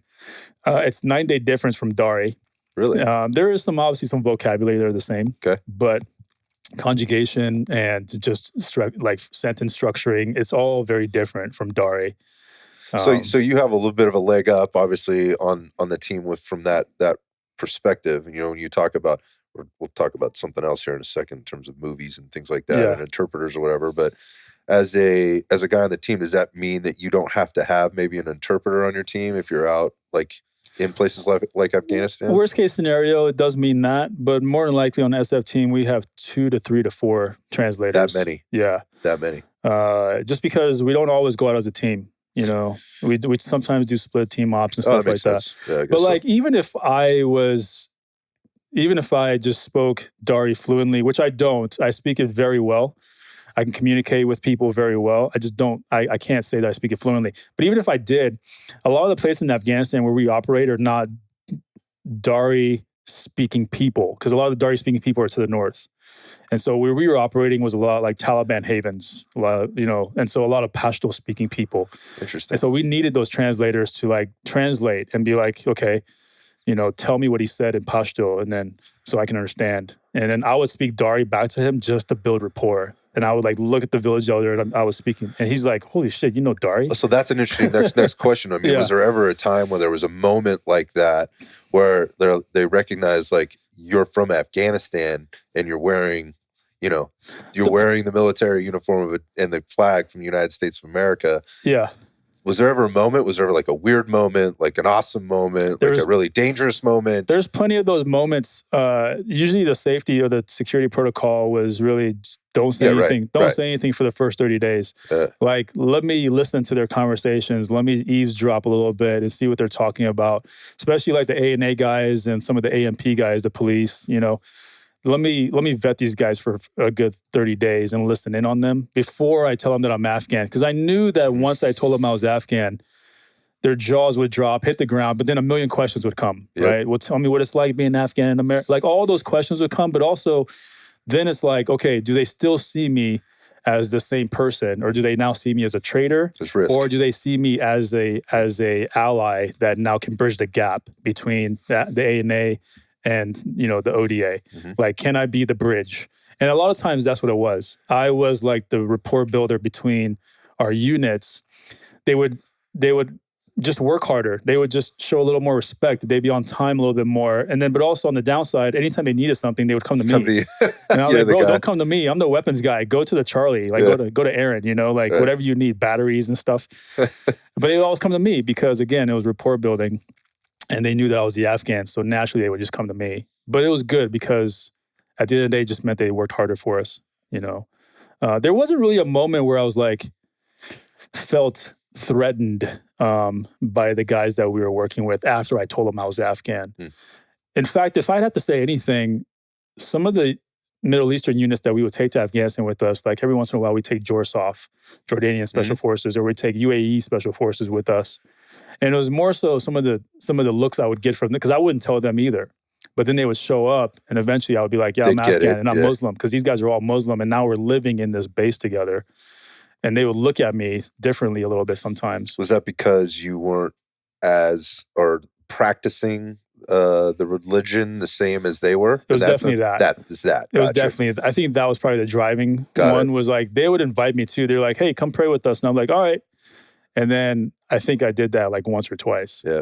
We're not the same. And then everything, gotcha. It was, and like, from their perspective, I could have looked at it like, well, if I go pray with these guys, then maybe it's just more rapport building. Maybe they'll be like, it was just make things better for us. Mm-hmm. But at the end of the day, man, I decided that I'm not going to like change who I am for these guys. They need to see me for who I am and appreciate me for who I am. I can respect that. Yeah. It's also, well, what do I have time for? Where am I putting my time and my energy? Interesting perspective. I've never had a Green Beret on the show, so this is like this. This is educational, but it's also very interesting given the circumstance. That particular circumstance that you're in and where you came from. Again, which I really wanted to uncover. There's another interesting thing that happens here for you. So you go through your career. You said you spent 16 years? 16 years in special operations, Yeah, and 4 years in the Marine Corps before that. 5 years in the Marine Corps. So a full career. What's the transition out of all of this look like for you? Because I know that can be a very difficult time for people, but you seem like you're very calculated. You've thought through a lot of things. Obviously, things come along the way. Yeah. But what transition look like? Transition was honestly very easy for me. Once I decided what I wanted to do, It was just a matter of letting the command know, because I was on my ETS anyway. My ETS was coming up. They were trying to entice me to re-enlist. They're like, hey, give us another 4 years. We'll give you this much money. We'll give you 2 schools of your choice. And then you tell us where you want to go. And I was like, actually, that sounds like a pretty fucking good solid deal. Yeah. That's a solid deal. Like, they were going to give me like 50 grand and then give me 2 schools of my choice. And I get to choose where I want to go for my B billet. Like, that was pretty solid. And most guys would have said yes to that. However, by then I had already made my mind up. I was like, nope, I'm going to go try out to be Special Forces. Like, if I don't make it, then maybe I come back, or I do some time in a conventional Army unit in the, in the Army, or I come back, but I have to try. So for me, it was like, I'm leaving. Thank you for everything, but I'm leaving. And so it was a very honorable kind of exit, where I got my honorable discharge, but I got to shake the hands of a lot of people and say thank you, and it's my time to go. And then into the Army recruiter's office, told him I want to go to SFAS. And he was trying to get me to become an X-ray. He was like, why don't you take the X-ray way into the Army, which is the 18 X-ray is basically having a Special Forces contract off the street, meaning that all that really means is that you'll go to basic, and as soon as you're done with basic, you'll go to jump school, and you'll go to like a pre-SFAS. Basically, they're gonna like fast track you, right? Whereas if you came in like 11 Bravo, then you'd have to like go see a recruiter, and then you have to like go through the whole thing. All these extra steps. Plus, 18 X-rays were getting good bonuses back then. Yeah, I think they were getting like 50, 60 grand, And so it was enticing. I was like, man, there's another way I can make a cool 60 grand and still do the same thing. But then the senior recruiter at the office was like, don't go the 18 X-ray route, because 18 X-rays are getting shat on. Like, they're not getting looked at the same as prior enlisted guys. So he talked me out of the 18 X-ray way, and I went in 03 or 11 Bravo. And then I went and saw the recruiter at Fort Stewart, where I was in Hinesville, Georgia. That's where they assigned me. First day there, didn't even check into my unit. I went straight to the SF recruiter's office. I was like, hey, bro, I want to sign up to go to selection. He was like, cool, sign here. And then I took that piece of paper to my unit, showed up to the Army unit with that piece of paper in hand. And like before I gave that to the first sergeant was like happy to see me. He's like, hey, Sergeant Mawlayee, like, nice to meet you. Glad you're here. We need more NCOs like you, guys with combat experience, because we're getting ready to go to Iraq soon. And I was like, hey, that's great, First Sergeant, but I'm not here to deploy with you guys. I'm here to get your signature on this. Like, I didn't show him this piece of paper yet. He's just like, what? Like, that makes no sense. You came here, right, and we're getting ready to deploy. You're telling me you're not deploying with us. And I was like, here you go. And he hated me from that moment on. It's like, I'm sure. Yeah. Because the selection, your SFAS orders supersede even combat orders. So like they couldn't, although that first one was trying to lock me into that combat deployment, my SFAS orders superseded that. So I was like, deuces, But he hated me, man. He would always put me like on CQ, which is like watch. Yeah. Like I have like fire watch every other night. I've heard this before. Yeah. You don't want to piss that guy off. He hated me. But then he was also a dirtbag, man. He wrote himself up for a Purple Heart when they deployed on that Iraq. So he was just one of those guys, man. Yeah. He was the same guy that was like, you won't make it past selection. Like, Marines can't do Army sit-ups and this and that. I'm like, okay, cool, First Sergeant, thanks. But then I was like, now I have to make it, because I can't come back and face this guy. Right. This goes back to how you got into the first place. Like, dude, I can't go home to this. I can't go back. Not going backwards. I can't go home to this guy. Yeah. So man, you have a long career. I mean, that's a long time to be in and do anything. I mean, it's a better part of your life at that point, right? Yeah. In terms of you got through college, and then the second half of your life now. And then, so this comes to an end, and you come out the other side.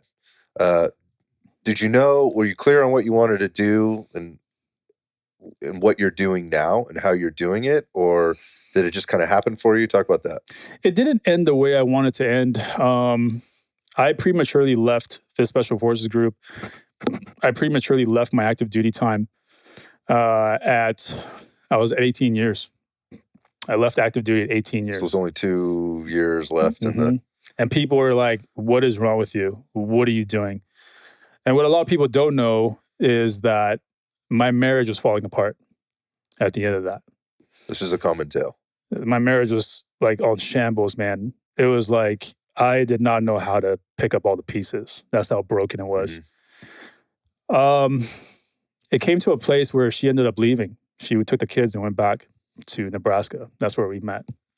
And when she left, that was like, what I was like, I just had all I had time was just to self-reflect, like, what am I doing? Like, here I am. I got 2 years that I can stay in, and retire, or I can try to leave and fix my marriage. Because, like, I can't do both, So I decided ultimately to get out. I decided to leave active duty and try to fix my marriage. And I spent the next 3 years trying to do that. Unfortunately, it didn't happen. But when I look back at it, I still think I made the right decision, because what that set up was a journey for her and I to get to a good place. Where we are now is a very good place, very good dynamic where we support each other, we care about each other, and we're happy, But I don't know if it would have turned out that way had I stayed in another 2 years. And so to me, I never joined the military because of money. And so for me, it was like, well, dude, if you don't do these 2 years, you're going to miss out on retirement and this and that. I'm like, bro, money doesn't mean anything to me if I can't be happy at the end of the day. And like, the only thing that made me happy at the end of the day was being married and having my kids, because I had my 4 young kids back then. And so that's why I got out. But then I decided I'm going to try to go into the National Guard side to keep one foot in the door, because if I ever wanted to come back active duty from National Guard, that was very easy. So that's what I decided to do. I went to 19th Group and I was like, hey, this is who I am. You guys need me. And they're like, yeah, dude, are you kidding me? We'll take you. Right. Sign here. Yeah. And even before I left 5th Group, they were trying to promote me, give me a team. And I would have said yes, if I had stayed in, I would have said yes. But because I went to the National Guard side, and they gave me the same offer right off the bat. They're like, dude, you're a senior enlisted guy with all this time active duty. Take a team and like be a mentor for these guys. And I was like, I would love to, but by now I have too many things going on. I had already started to have a training group. Okay. And I was already kind of teaching and everything here and there on some weekends. So by the time I got to 19th Group, I did have a little too much going on. And I said no. And I've said no like 4 times now to that promotion, because I'm still with 19th Group. But I decided that I could still achieve retirement through the National Guard side, but I could still have one foot in the door, because I just wasn't happy the way I left, you know? Sure. In fact, if I had the choice, I'd be at 5th Group still, man. I'd be like a 25-year guy right now. But it is what it is, man. And when before I left 5th Group, I had a plan, like you said, calculated. Same thing when I left the Marine Corps. I had to know where I was doing and how I was going to get there. Same thing. So I started to have a training group. I started teaching all over the country. And I started thinking about some other business opportunities and this and that. And I made sure that by the time I left 5th Group, I had a solid plan of how to get there. And that was, 5-6 years ago? It's not that long ago. No, not that long ago. But now I do stuff with 19th Group. 19th Group has been solid to me, man. Like, they have not ever given me any shit for my lack of participation. Gotcha. With the background that you have, and because I told them, I was like, guys, I will come to you. You can utilize me however you want, but don't make me deploy. And don't make me go to schools, because like deployments I'm good on, schools I'm schooled out. Like, let me just help out. I came from cephalic. Let me put on these flat range training concepts for you from the schoolhouse. Let me put in some CQB concepts for you, and let's train. And that's how it was. And they understood that, and they supported that, and that's kind of how they've been using me ever since I got there. Seems like a solid deal. Yeah, and when the whole COVID thing happened, dude, like they had my back the entire time. Like, the unit wasn't the ones that were trying to kick me out. Obviously, that came from higher. With regard to the vaccine. They were the ones that went to bat for me, because I just kept saying no. And they were like, please take a religious exemption. Please take a medical exemption. And I was like, nope. I'm neither one of those exemptions. I'm just saying no to the vaccine. So now you guys decide what you want to do with me. And for the longest time, they were like, well, we have to kick you out. And again, not coming from the unit, because it's not their choice. From higher, we have to kick you out. I'm like, cool, kick me out. I'm not taking the shot. So I just rode that. I rode that all the way to the end. And then what happened was there was a change of command at 19th Group. And the 19th Group commander was like, no, we're not doing this to guys anymore. And so through that, just waiting it out, it worked out. And not complying, it somehow worked out, where they're like, hey, you're good now. Like, no one's getting kicked out. I think a lot of people are finding that out in different aspects of life too. Well, I feel bad for the guys that got kicked out, and now they can't even come back in. Yeah. It's ridiculous at every level. But especially on the active duty side, man, a lot of active duty Green Berets, Navy SEALs, special operations guys got kicked out. Yeah, I was just having a conversation with I don't know, maybe you know this Sorry, guy. can I grab this? Yeah, man, that sure is. Yeah. Ed Noland was with 75th Ranger Regiment for 20 years, something like that, 25 years, I think. Yeah. He was in a long time, but we were just talking about that and how that's impacted today's military, on top of a lot of other things, not having a conflict, current politics, finance, what's going on other places in the world or whatever. But that, in terms of eliminating a huge population of people that had experience, that were on the verge of kind of moving to the next level, you've just wiped out an entire generation almost of leadership, of knowledge, wisdom, and trust. People that trusted and had joined the military for very, very, the service for very, very specific things, and then felt betrayed. At the end, that's not a good thing, man. It's not a good thing. Yeah. And like you said, the whole not having a theater of operations right now to fight in or deploy to is huge. It's huge for the special operations side of things. Mm-hmm. The conventional army, they'll do their thing. They'll do their thing. It's all mainly garrison mindset anyway. But for special operations, who's always combat mindset and the future of combat and training and all that, it's like, what do these guys do? Mm-hmm.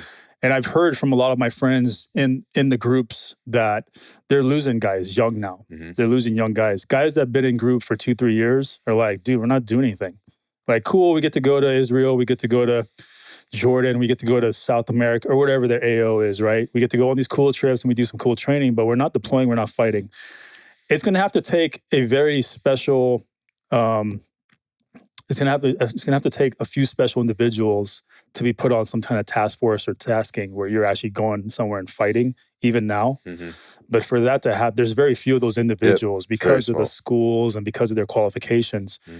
So a lot of the guys are just sitting around. It's like train, but we're not fighting. So a lot of them most of them get some years under their belt and they go off and get better jobs in the civilian side. Yep. So it's really hurting us. This not having a war to fight is really hurting special operations.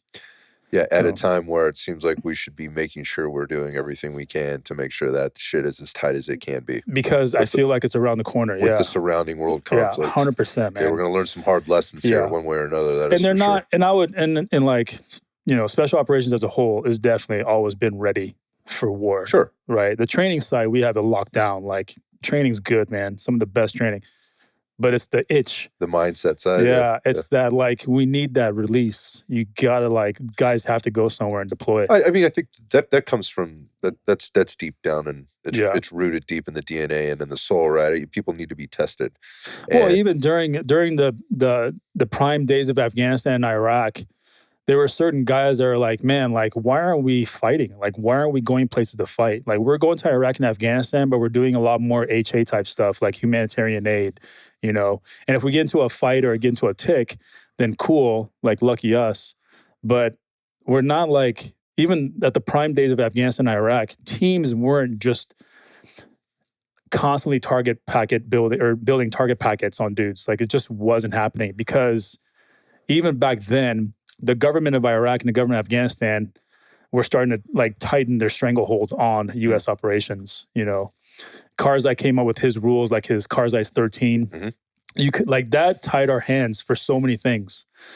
Same thing was happening in Iraq.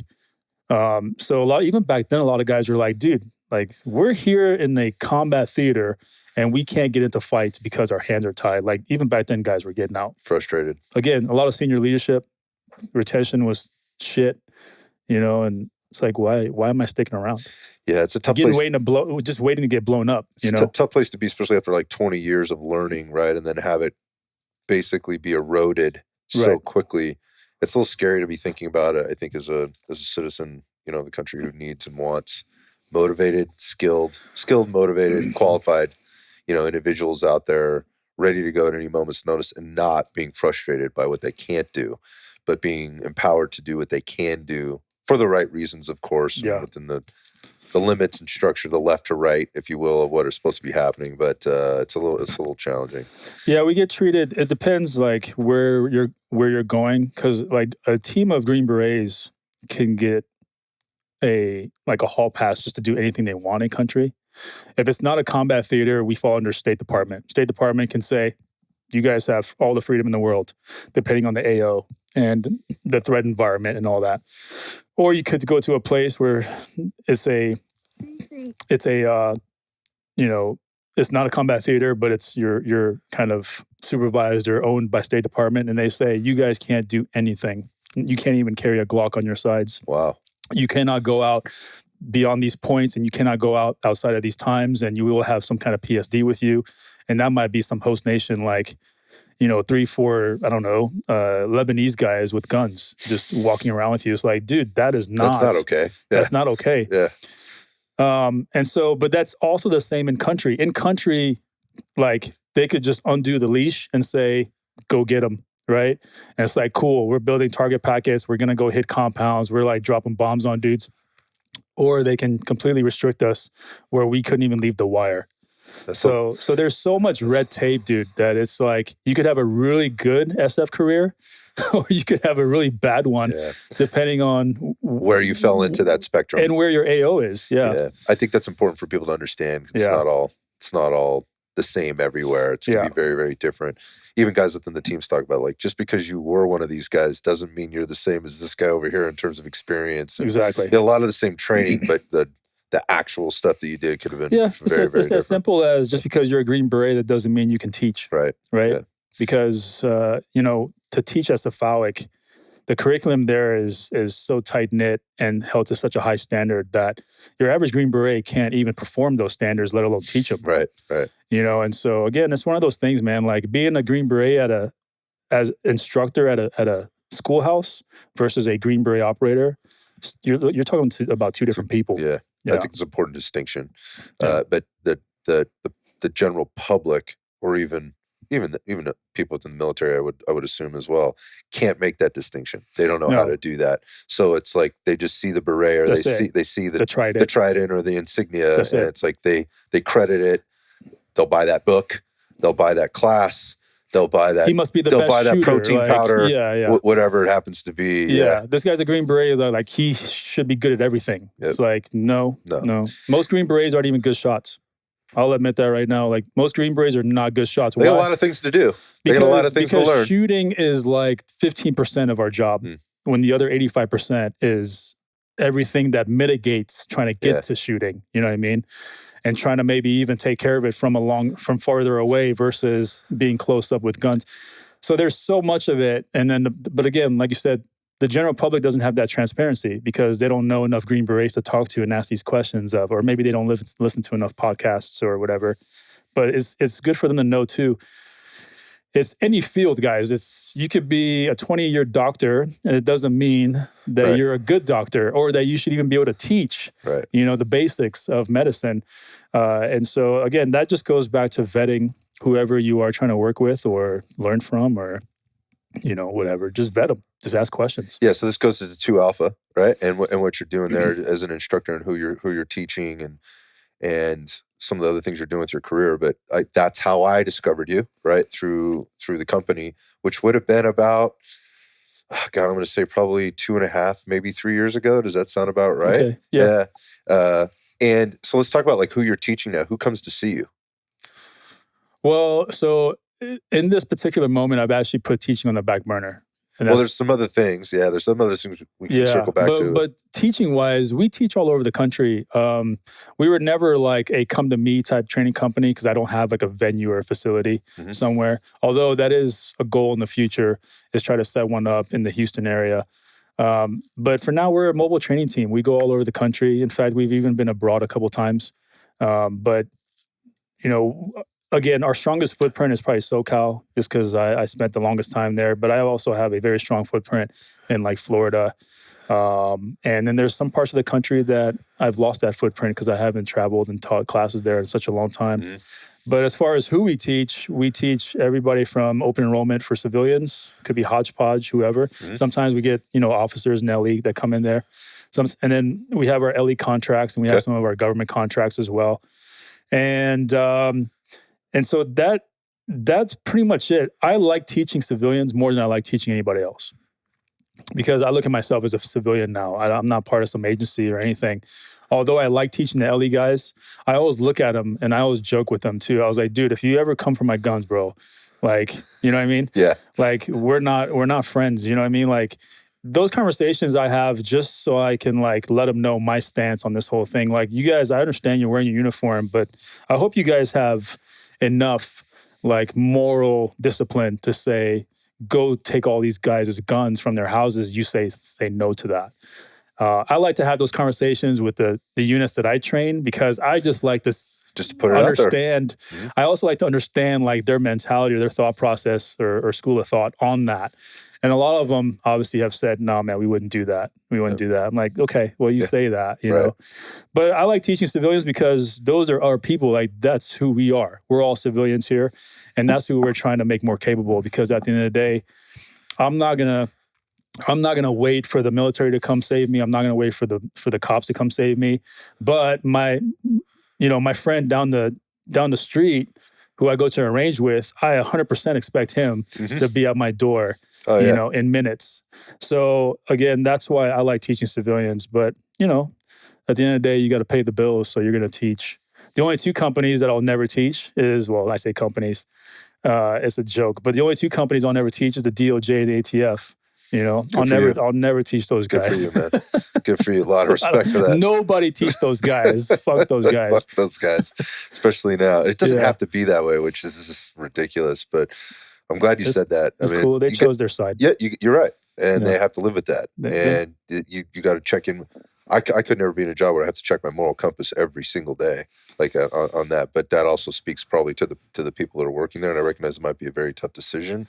Who am I? I don't have your job. I didn't go to college to then wear the suit and then have the badge with the insignia that says ATF or DOJ on it.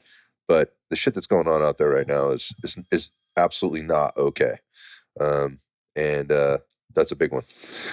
I 100% agree, man. I mean, look, it's happening at the top, at these high levels. Why wouldn't it happen to like your average patrol cop? Yeah. The guy has a family.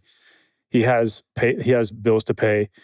Like, he could put his foot down and say, I'm not doing this. He'll get fired. And then what does he do for work? How does he take care of his family? He put food on the table, yeah. So I get the dilemma there.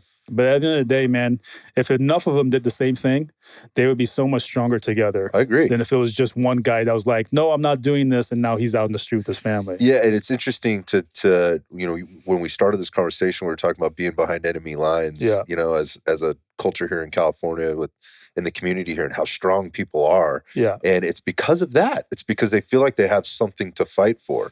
And nobody else is looking out for them. At least that's the way we feel. Like certainly our government here is not looking out for us. Yeah. Our government at the federal level is obviously not looking out for us. And you just mentioned two agencies that are coming for us. Exactly. In a sense. Yeah. So I think we should add a third to that, huh? The IRS. Oh, for God. Yeah. That there's probably more than that. Yeah. When we start to break it down. Like but the point of this being is that, you have there's this sense of like, no, this is why we're here. We're doing this for a very specific reason. And there's a lot of noise. You mentioned that term earlier, but why am I really here and what would I really do? I think it's the same as like if you're sticking if you're carrying a concealed gun, like you have to have had this conversation in your head.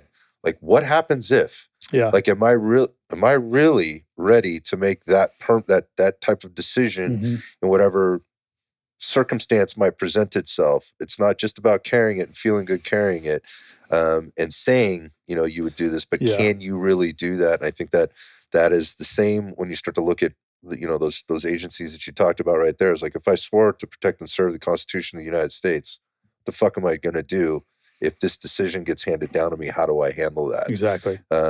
And you have to answer that question for yourself. And those are the guys I'm worried about. I think you brought up something like really important right now, which you brought up basically a lifestyle, right? You're saying the guys, people that conceal carry, do you think about the moment you have to actually draw that gun and take a life?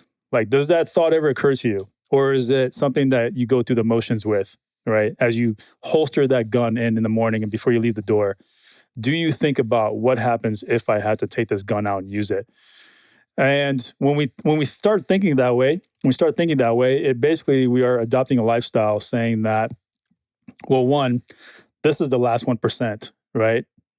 What can I do to make myself more capable to mitigate this 1%? like for that other 99% that it took me to get there, Mm-hmm. right? Could I have verbally de-escalated? Could I, even before that, maybe Just avoided the situation avoid the altogether? situation? Did I have enough situational awareness to not put myself in that position in the first place, or not put myself in a position where I may be a victim now? And then can I talk to this person? Can I verbally de-escalate? How much hand-to-hand do I have? What if I have to get physical? Do I just go for the gun, right? Like, what if the guy is just pushing me and I don't know anything about fighting with my hands? I don't know anything about keeping somebody at bay using some basic techniques, at distance. Do I just go for the gun now because this guy pushed me? Like, there has to be more thought behind the gun in my holster concealed versus that this is just there for me when I need it, right? What kind of an answer is this? Right? Yeah. What question? Like, what kind of life am I actually living? Right. What kind of life should I be living versus what I'm living now? Mm-hmm. Should I not maybe, if I'm going to carry a tool that is capable of taking lives, should I not then carry a tool that's capable of saving lives? Should I not have a tourniquet? Should I not have maybe just a basic, trauma pack with me?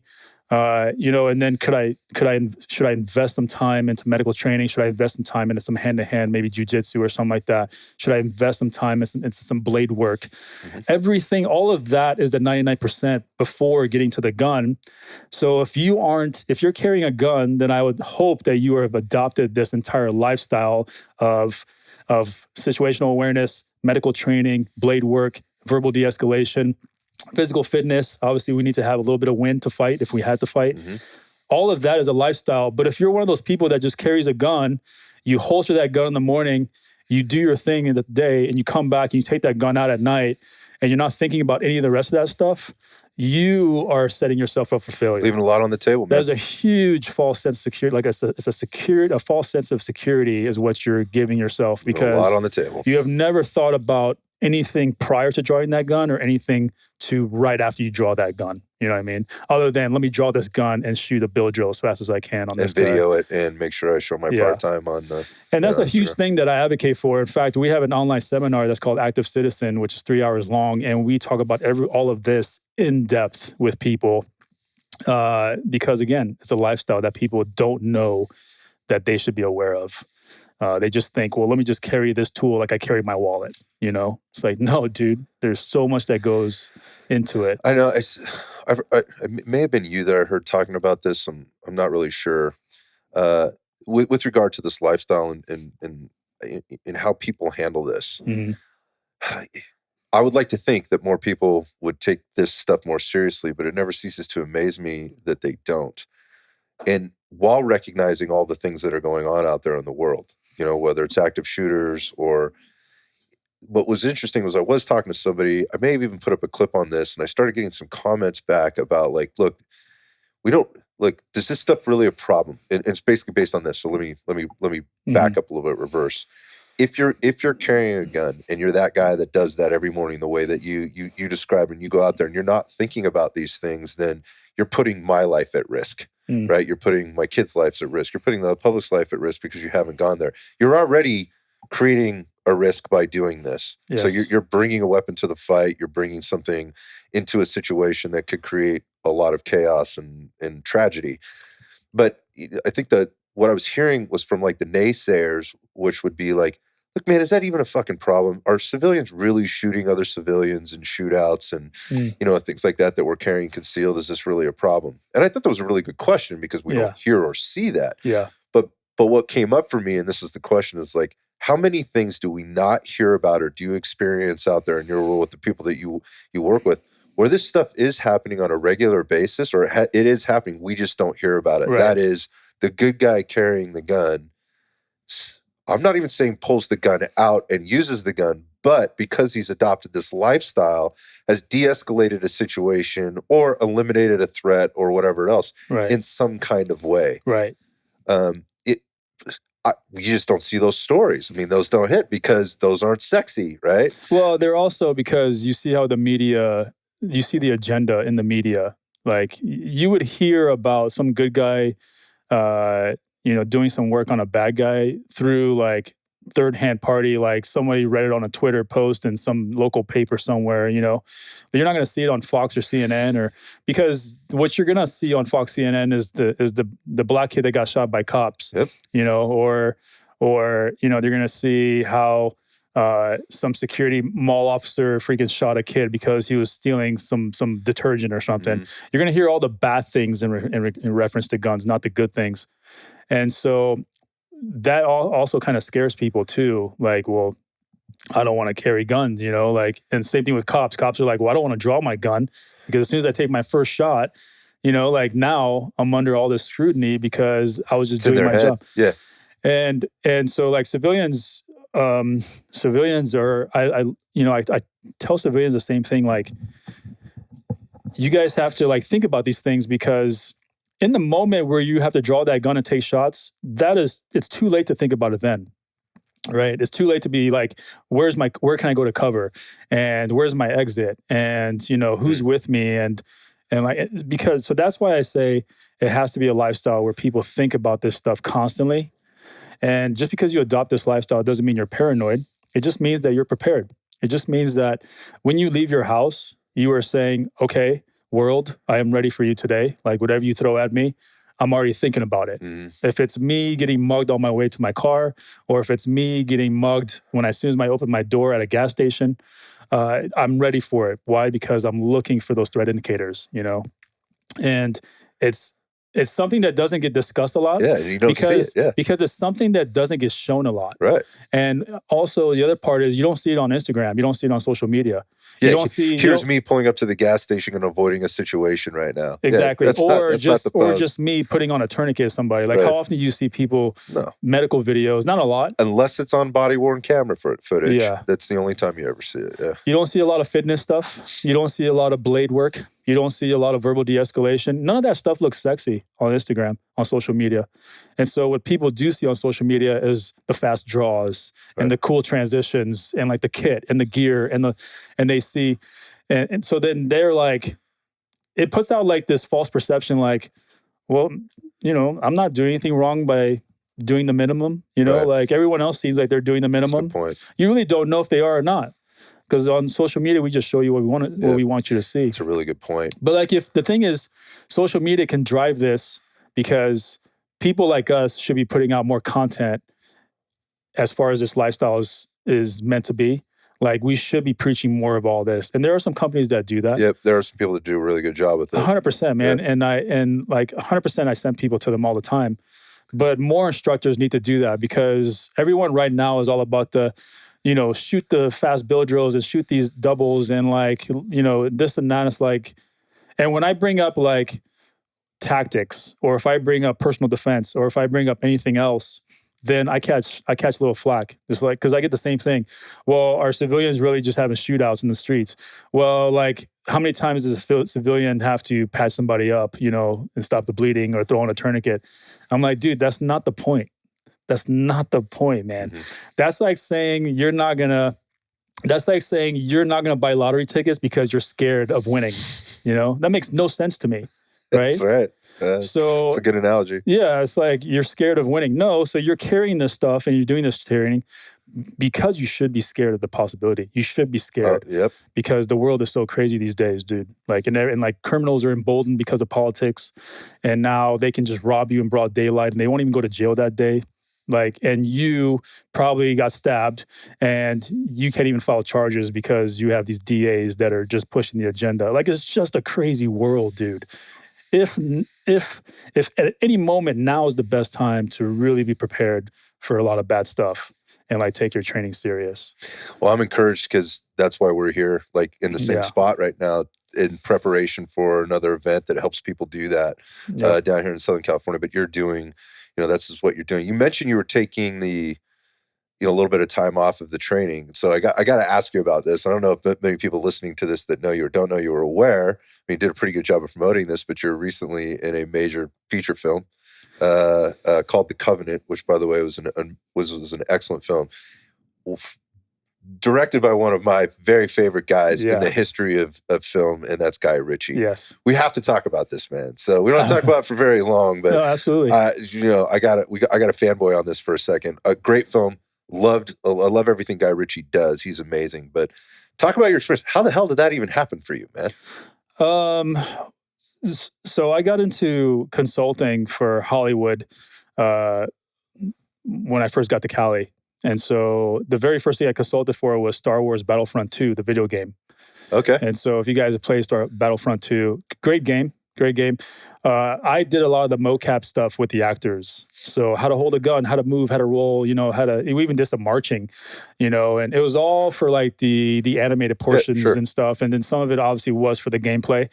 But that's how I got into it. And then from there, I just kind of met people, and like word of mouth was like, hey, Kawa can do this, reach out to him. And then people just reached out to me for commercials and a TV show and then like another movie. And the last big budget movie I did before Covenant was Vice. I did Vice. I don't know if you guys watched Vice, the whole Dick Cheney kind of... I didn't see this one. George Bush movie. The one with Christian Bale and Steve Carell, like all these big actors were...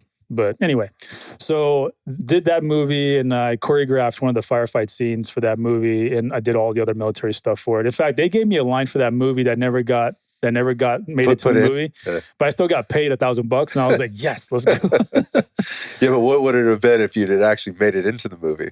Oh, I don't even know, man. I've been through this before. Yeah, because they were like, we want to give Kawa a line. Kawa, can you say this? And I was like, yeah, sure. And this guy's like recording me in the scene. Like, so you get paid for your time, but you don't get paid to be in the movie. So that's the performance upgrade, right? Yeah. Like you're a military consultant, but as soon as you get a line in the movie, they have to give you a performance upgrade, which is whatever X number of dollars. I did this in the fitness business once. It's a little disclosed. I don't think I've said this on a podcast before, but I was doing basically the same thing you were doing for a commercial for a big fitness brand, and I was doing the training of the trainers, right? And then they asked me to do a voiceover. And they're like, this guy's pretty good, like with the voice thing. And I was like, okay.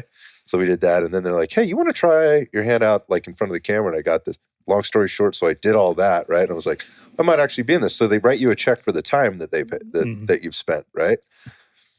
The plug got pulled on the commercials because there was a huge blowout between the CFO of this company and then the producers and whatever else. Had that commercial aired, I'd have made like 30 G's. Oh, I was so bummed. I was like, dude, you couldn't keep your shit together in the boardroom for 5 minutes. You guys had to have this fight because that just cost me like 30 grand. Dude, so much red tape, man. It's crazy. On a film set, there's so much red tape. Yeah. It's crazy. But how the Covenant came into play was, so I've already done a bunch of stuff up until now, and my name's out there for like the film business and like consulting. This one fell in my lap through a buddy who's a Green Beret, and he was like, dude, I can't do this project. Can you help me on this? And I was like, sure, I'll help you. And so put me in touch with the production people and everything. And I'm doing an interview, and like, they're like, yep, we're bringing you on. So they brought me on as a military consultant for the movie. I had actually got there 2 weeks late. So they had already started shooting for really? 2 weeks. So there are some discrepancies that you'll see in the movie where I was like, yep, not there for that one. And that's why you'll see like an ISAF patch, and you'll see a couple other small things. Interesting. Because they had already sourced and established all this equipment and stuff on camera. That answers a lot of questions. So when I come 2 weeks later and I'm like, this is wrong, that's wrong, this is wrong, they're like, too late, it's already established. And I'm like, okay. This makes perfect. I was literally just having this conversation at the dinner table the other night, like that, about some other shows and how this is not uncommon. Not uncommon This at is all. not uncommon because you got a production company that's like, look, we have this locker full of shit. Like, this is what we're going to put people in. Yeah, well, and then it's also, there's more to it, right? It's like, because that was Spain, and Spain only has so many guns in their armory, right? We can't get like a SOP Mod M4 into Spain.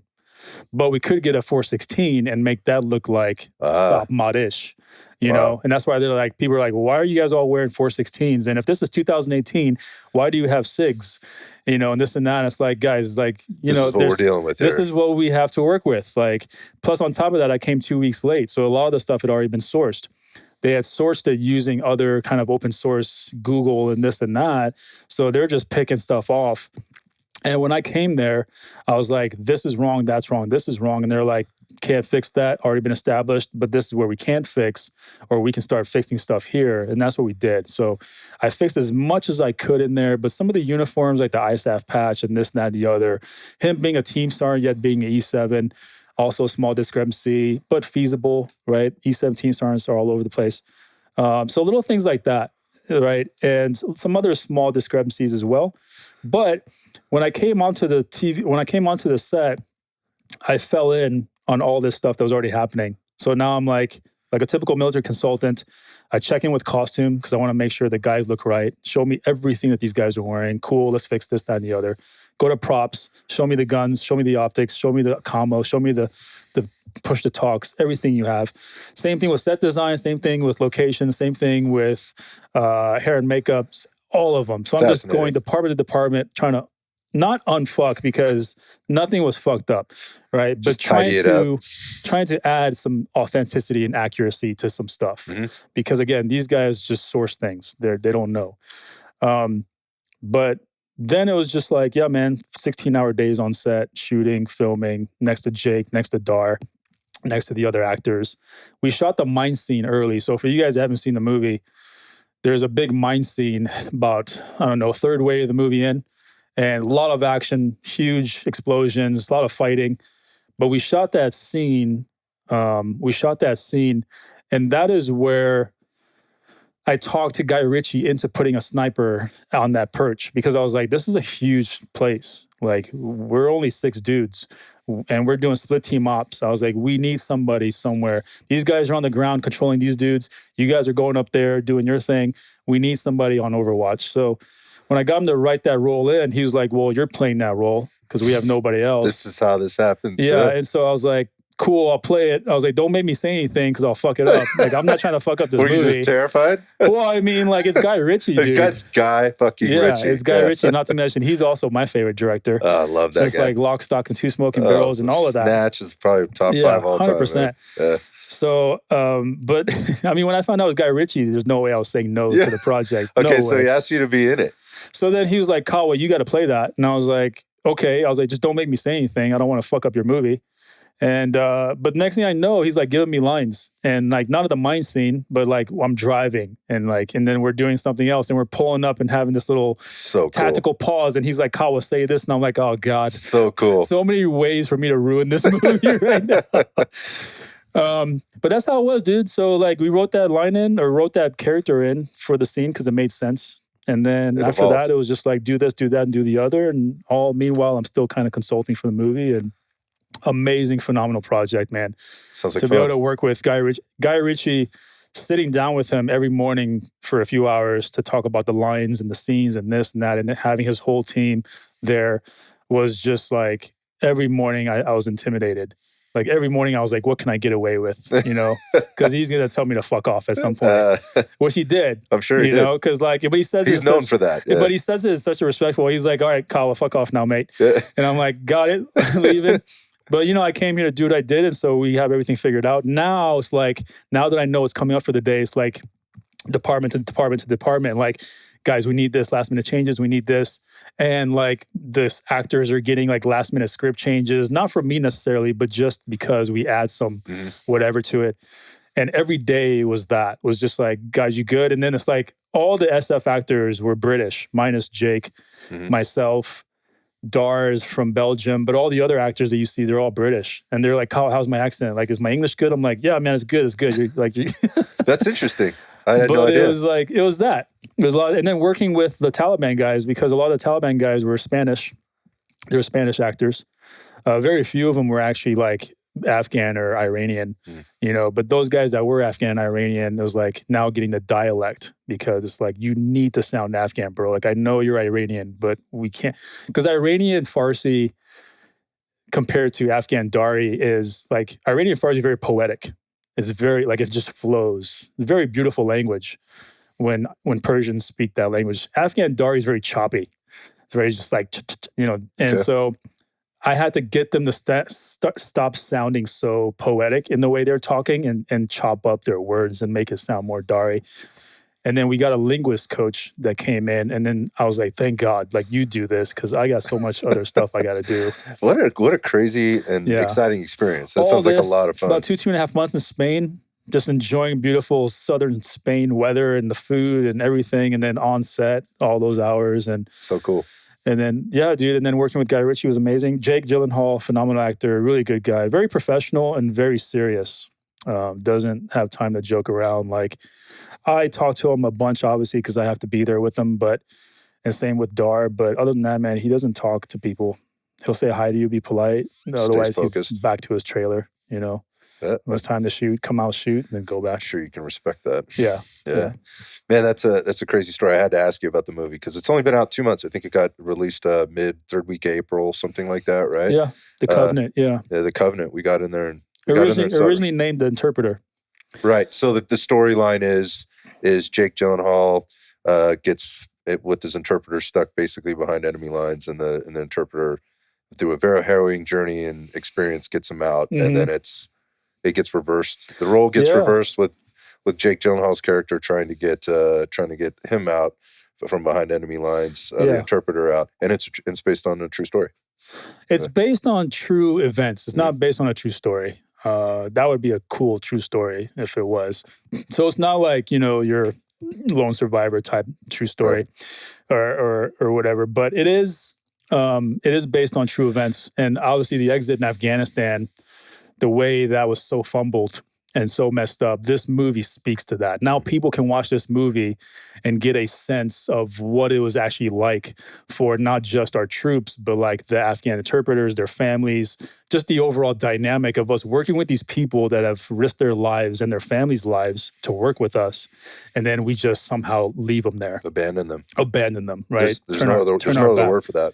So when you guys watch this movie, it's gonna hit you in the feels because you're like, dude, that's rough, man. Yeah, I remember watching it just and hearing a lot of this because I try to pay attention to what's going on in the space, read a lot of books, listen to a lot of podcasts and a lot of people. But you hear about it. But I thought the film did a really good job of really capturing all that and the tragedy that's behind it and the reality of it. And then you multiply that by however many thousands of other people that are out there that were in that exact and are still in that exact same position as it'll grab you. Yeah, it'll grab you. I think it was a well done movie for sure. It turned out better than I thought it was going to be when we were filming it. Yeah, way better than I thought it was going to be. And the message, the way that Guy Ritchie delivered that message was really powerful, I think. Yeah, I don't think it was so. What I always worry about in going into situations, particularly when you're looking at like wartime type movies or whatever, is that it's overstated or overdone. Yeah. But there's also a risk of understating things. And to me, he nailed it, and the thing was great. So I encourage everybody listening, if you haven't already seen The Covenant, go and check out our dude here. I thought you did a great job, man. yeah. So that's how it is, But the thing with anytime you're consulting for Hollywood is just remember that you're there to show them what right looks like, sounds like, feels like, and all that. But there's no level of authenticity or accuracy just because it's 100% authentic. That doesn't mean that the director is happy with it, because what matters at the end of the day is what looks good on camera, right? It's a tough balance to strike. Yeah, so there has to be like, I'm going to show you how, for example, let's move down this hallway. But if that looks boring on camera, they're like, Kawa, we got to do something else. Like, can we run through the hallway? And I'm like, we would never run through the hallway. Well, can we power walk through the hallway? Well, let's see, right? Let's try to make this work somehow. And so you have to find that balance of authenticity, but without stepping on the creative vision of the director. At the end of the day, Guy Ritchie can tell me, or Max or one of his guys can tell me to fuck off all day, but not that they were like that. They were all very open-minded to my suggestions, and so were the actors. But for people that are like, dude, why is that so wrong in this movie? Just understand that if there's something that the director or the directing team is in love with, if they think that is a critical piece of that scene, they don't care how off it looks. They just don't care how wrong it looks. They will take it because, again, for them, it's storytelling and painting a picture. And it's not just like, oh, those are the wrong boots for that year. It's like they don't care about those guys. Yeah. They care about the overall, Yeah, and by the way, this is a movie for entertainment. It is not a documentary, right? Yeah, but guys like this are famous for picking apart movies like that. Totally. I would do the same thing if I wasn't the guy. Got you. And there's a million civilians out there that think they can do the same. And so I do the same thing when I watch this movie. I pick it apart. Yeah. But I know where those discrepancies came from, And for you guys... That's fair. Yeah, for you guys, I'm just giving you that transparency. The creative vision will always trump accuracy and authenticity. I think that's fair. I think people need to fucking hear that, man. So that's good to know, whether it's a TV show or major show. Yeah. I mean, there's a lot of guys that are working hard like you did and are to make it as great a film as possible. Yeah. At the end of the day, it's not your movie. No, and I'm not going to fight that battle, dude. Yeah, One is Guy Ritchie, and two, I enjoy the money I'm making off of this. Yeah, why not? So, it's worst case scenario. Job. Yeah, worst case scenario, I'll go stuff my face at the snack bar. Yeah, people don't understand that. You can eat from one end of the place to the other when you're on set of one of these places. So good. Yeah, they treat you so good. Well, man, it's a good place to stop, and we got to get up the mountain here and get out there and start and do some training. And this is going to be like the bonus to this whole meetup today is that we're going to get to go out today and suit up a little bit and get to learn some stuff. I don't exactly know when this is going to drop. It'll be soon, but this work up to California Range Weekend, you're going to be out there coaching some sections of this thing. A huge event out here in SoCal. Be on the lookout. Tickets are going to start going on sale soon. I can't say when, but not on this one. But they're going to go on sale soon, and you can come out if you're in California. You'll be out there. What are you teaching at this one? Has it been decided yet? What's the course that you're going to be teaching? It hasn't been finalized, but like last year, I taught. The nighttime class that I taught was basically intro to nods and lasers. Okay. So we had everybody shooting with nods and lasers, which is fun for everybody. Everybody loves that. And also like, pistols and how we integrate all that. This year, I'm going to maintain that. So I'll still do the low light on, I think, Saturday night. And then Sunday, we haven't decided. I may go back to the shoot house and do CQB. Okay. Or I may give that up to somebody else and just put on like a regular flat range class, but don't know yet. But the low light one for sure. There's a little mystery in it. But it's funny. I mean, we were on the same range at the same time last year, but we were so busy doing our own things. I never even connected with you. Yeah.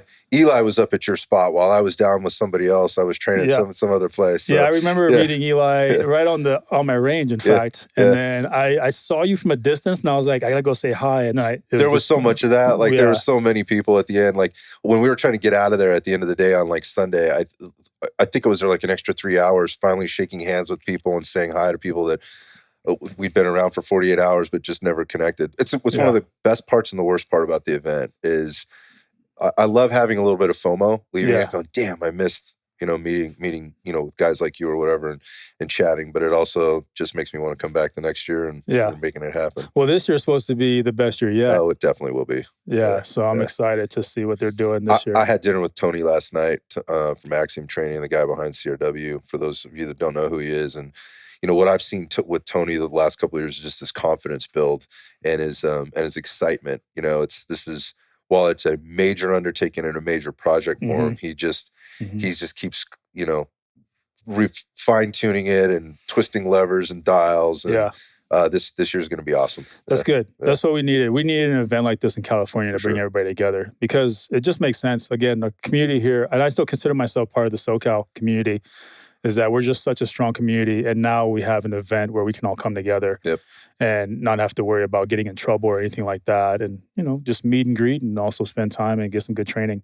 So if you guys are within driving distance, or if you want to take a plane ride out, then definitely come out for California Range Weekend. Lots of good instructors this year, right? We have like a lot more this year. Yeah, there's several. I think there's 8 in total. Yeah. There's like 8 bays in total, plus all the other things that are going to be going on over 2 full days. So it's like 16 total classes, and they keep the instructor to participant ratio, I think it's sometimes it's somewhere between maybe a dozen and 20, and sometimes guys bring assistant instructors and things like that. But have a look. There'll be some announcements being made, but you can always go back to the CRW site to kind of see what we did last year and whatever. And I'm anxious to get there. So without further ado, man, thanks again for coming down and spending time with me, taking time out of your day. This has been outstanding. Yeah, thank you for having me, man. Thank you for keeping this going because I know we've been trying to do this for a while. Obviously, and schedules conflict and everything, but I'm glad that we were able to finally make it happen. Yeah, you're welcome, man. Yeah. Thanks. Well, let's wrap it up, and I'll see you in a little bit, Cal. Yes, sir. Thank you so much.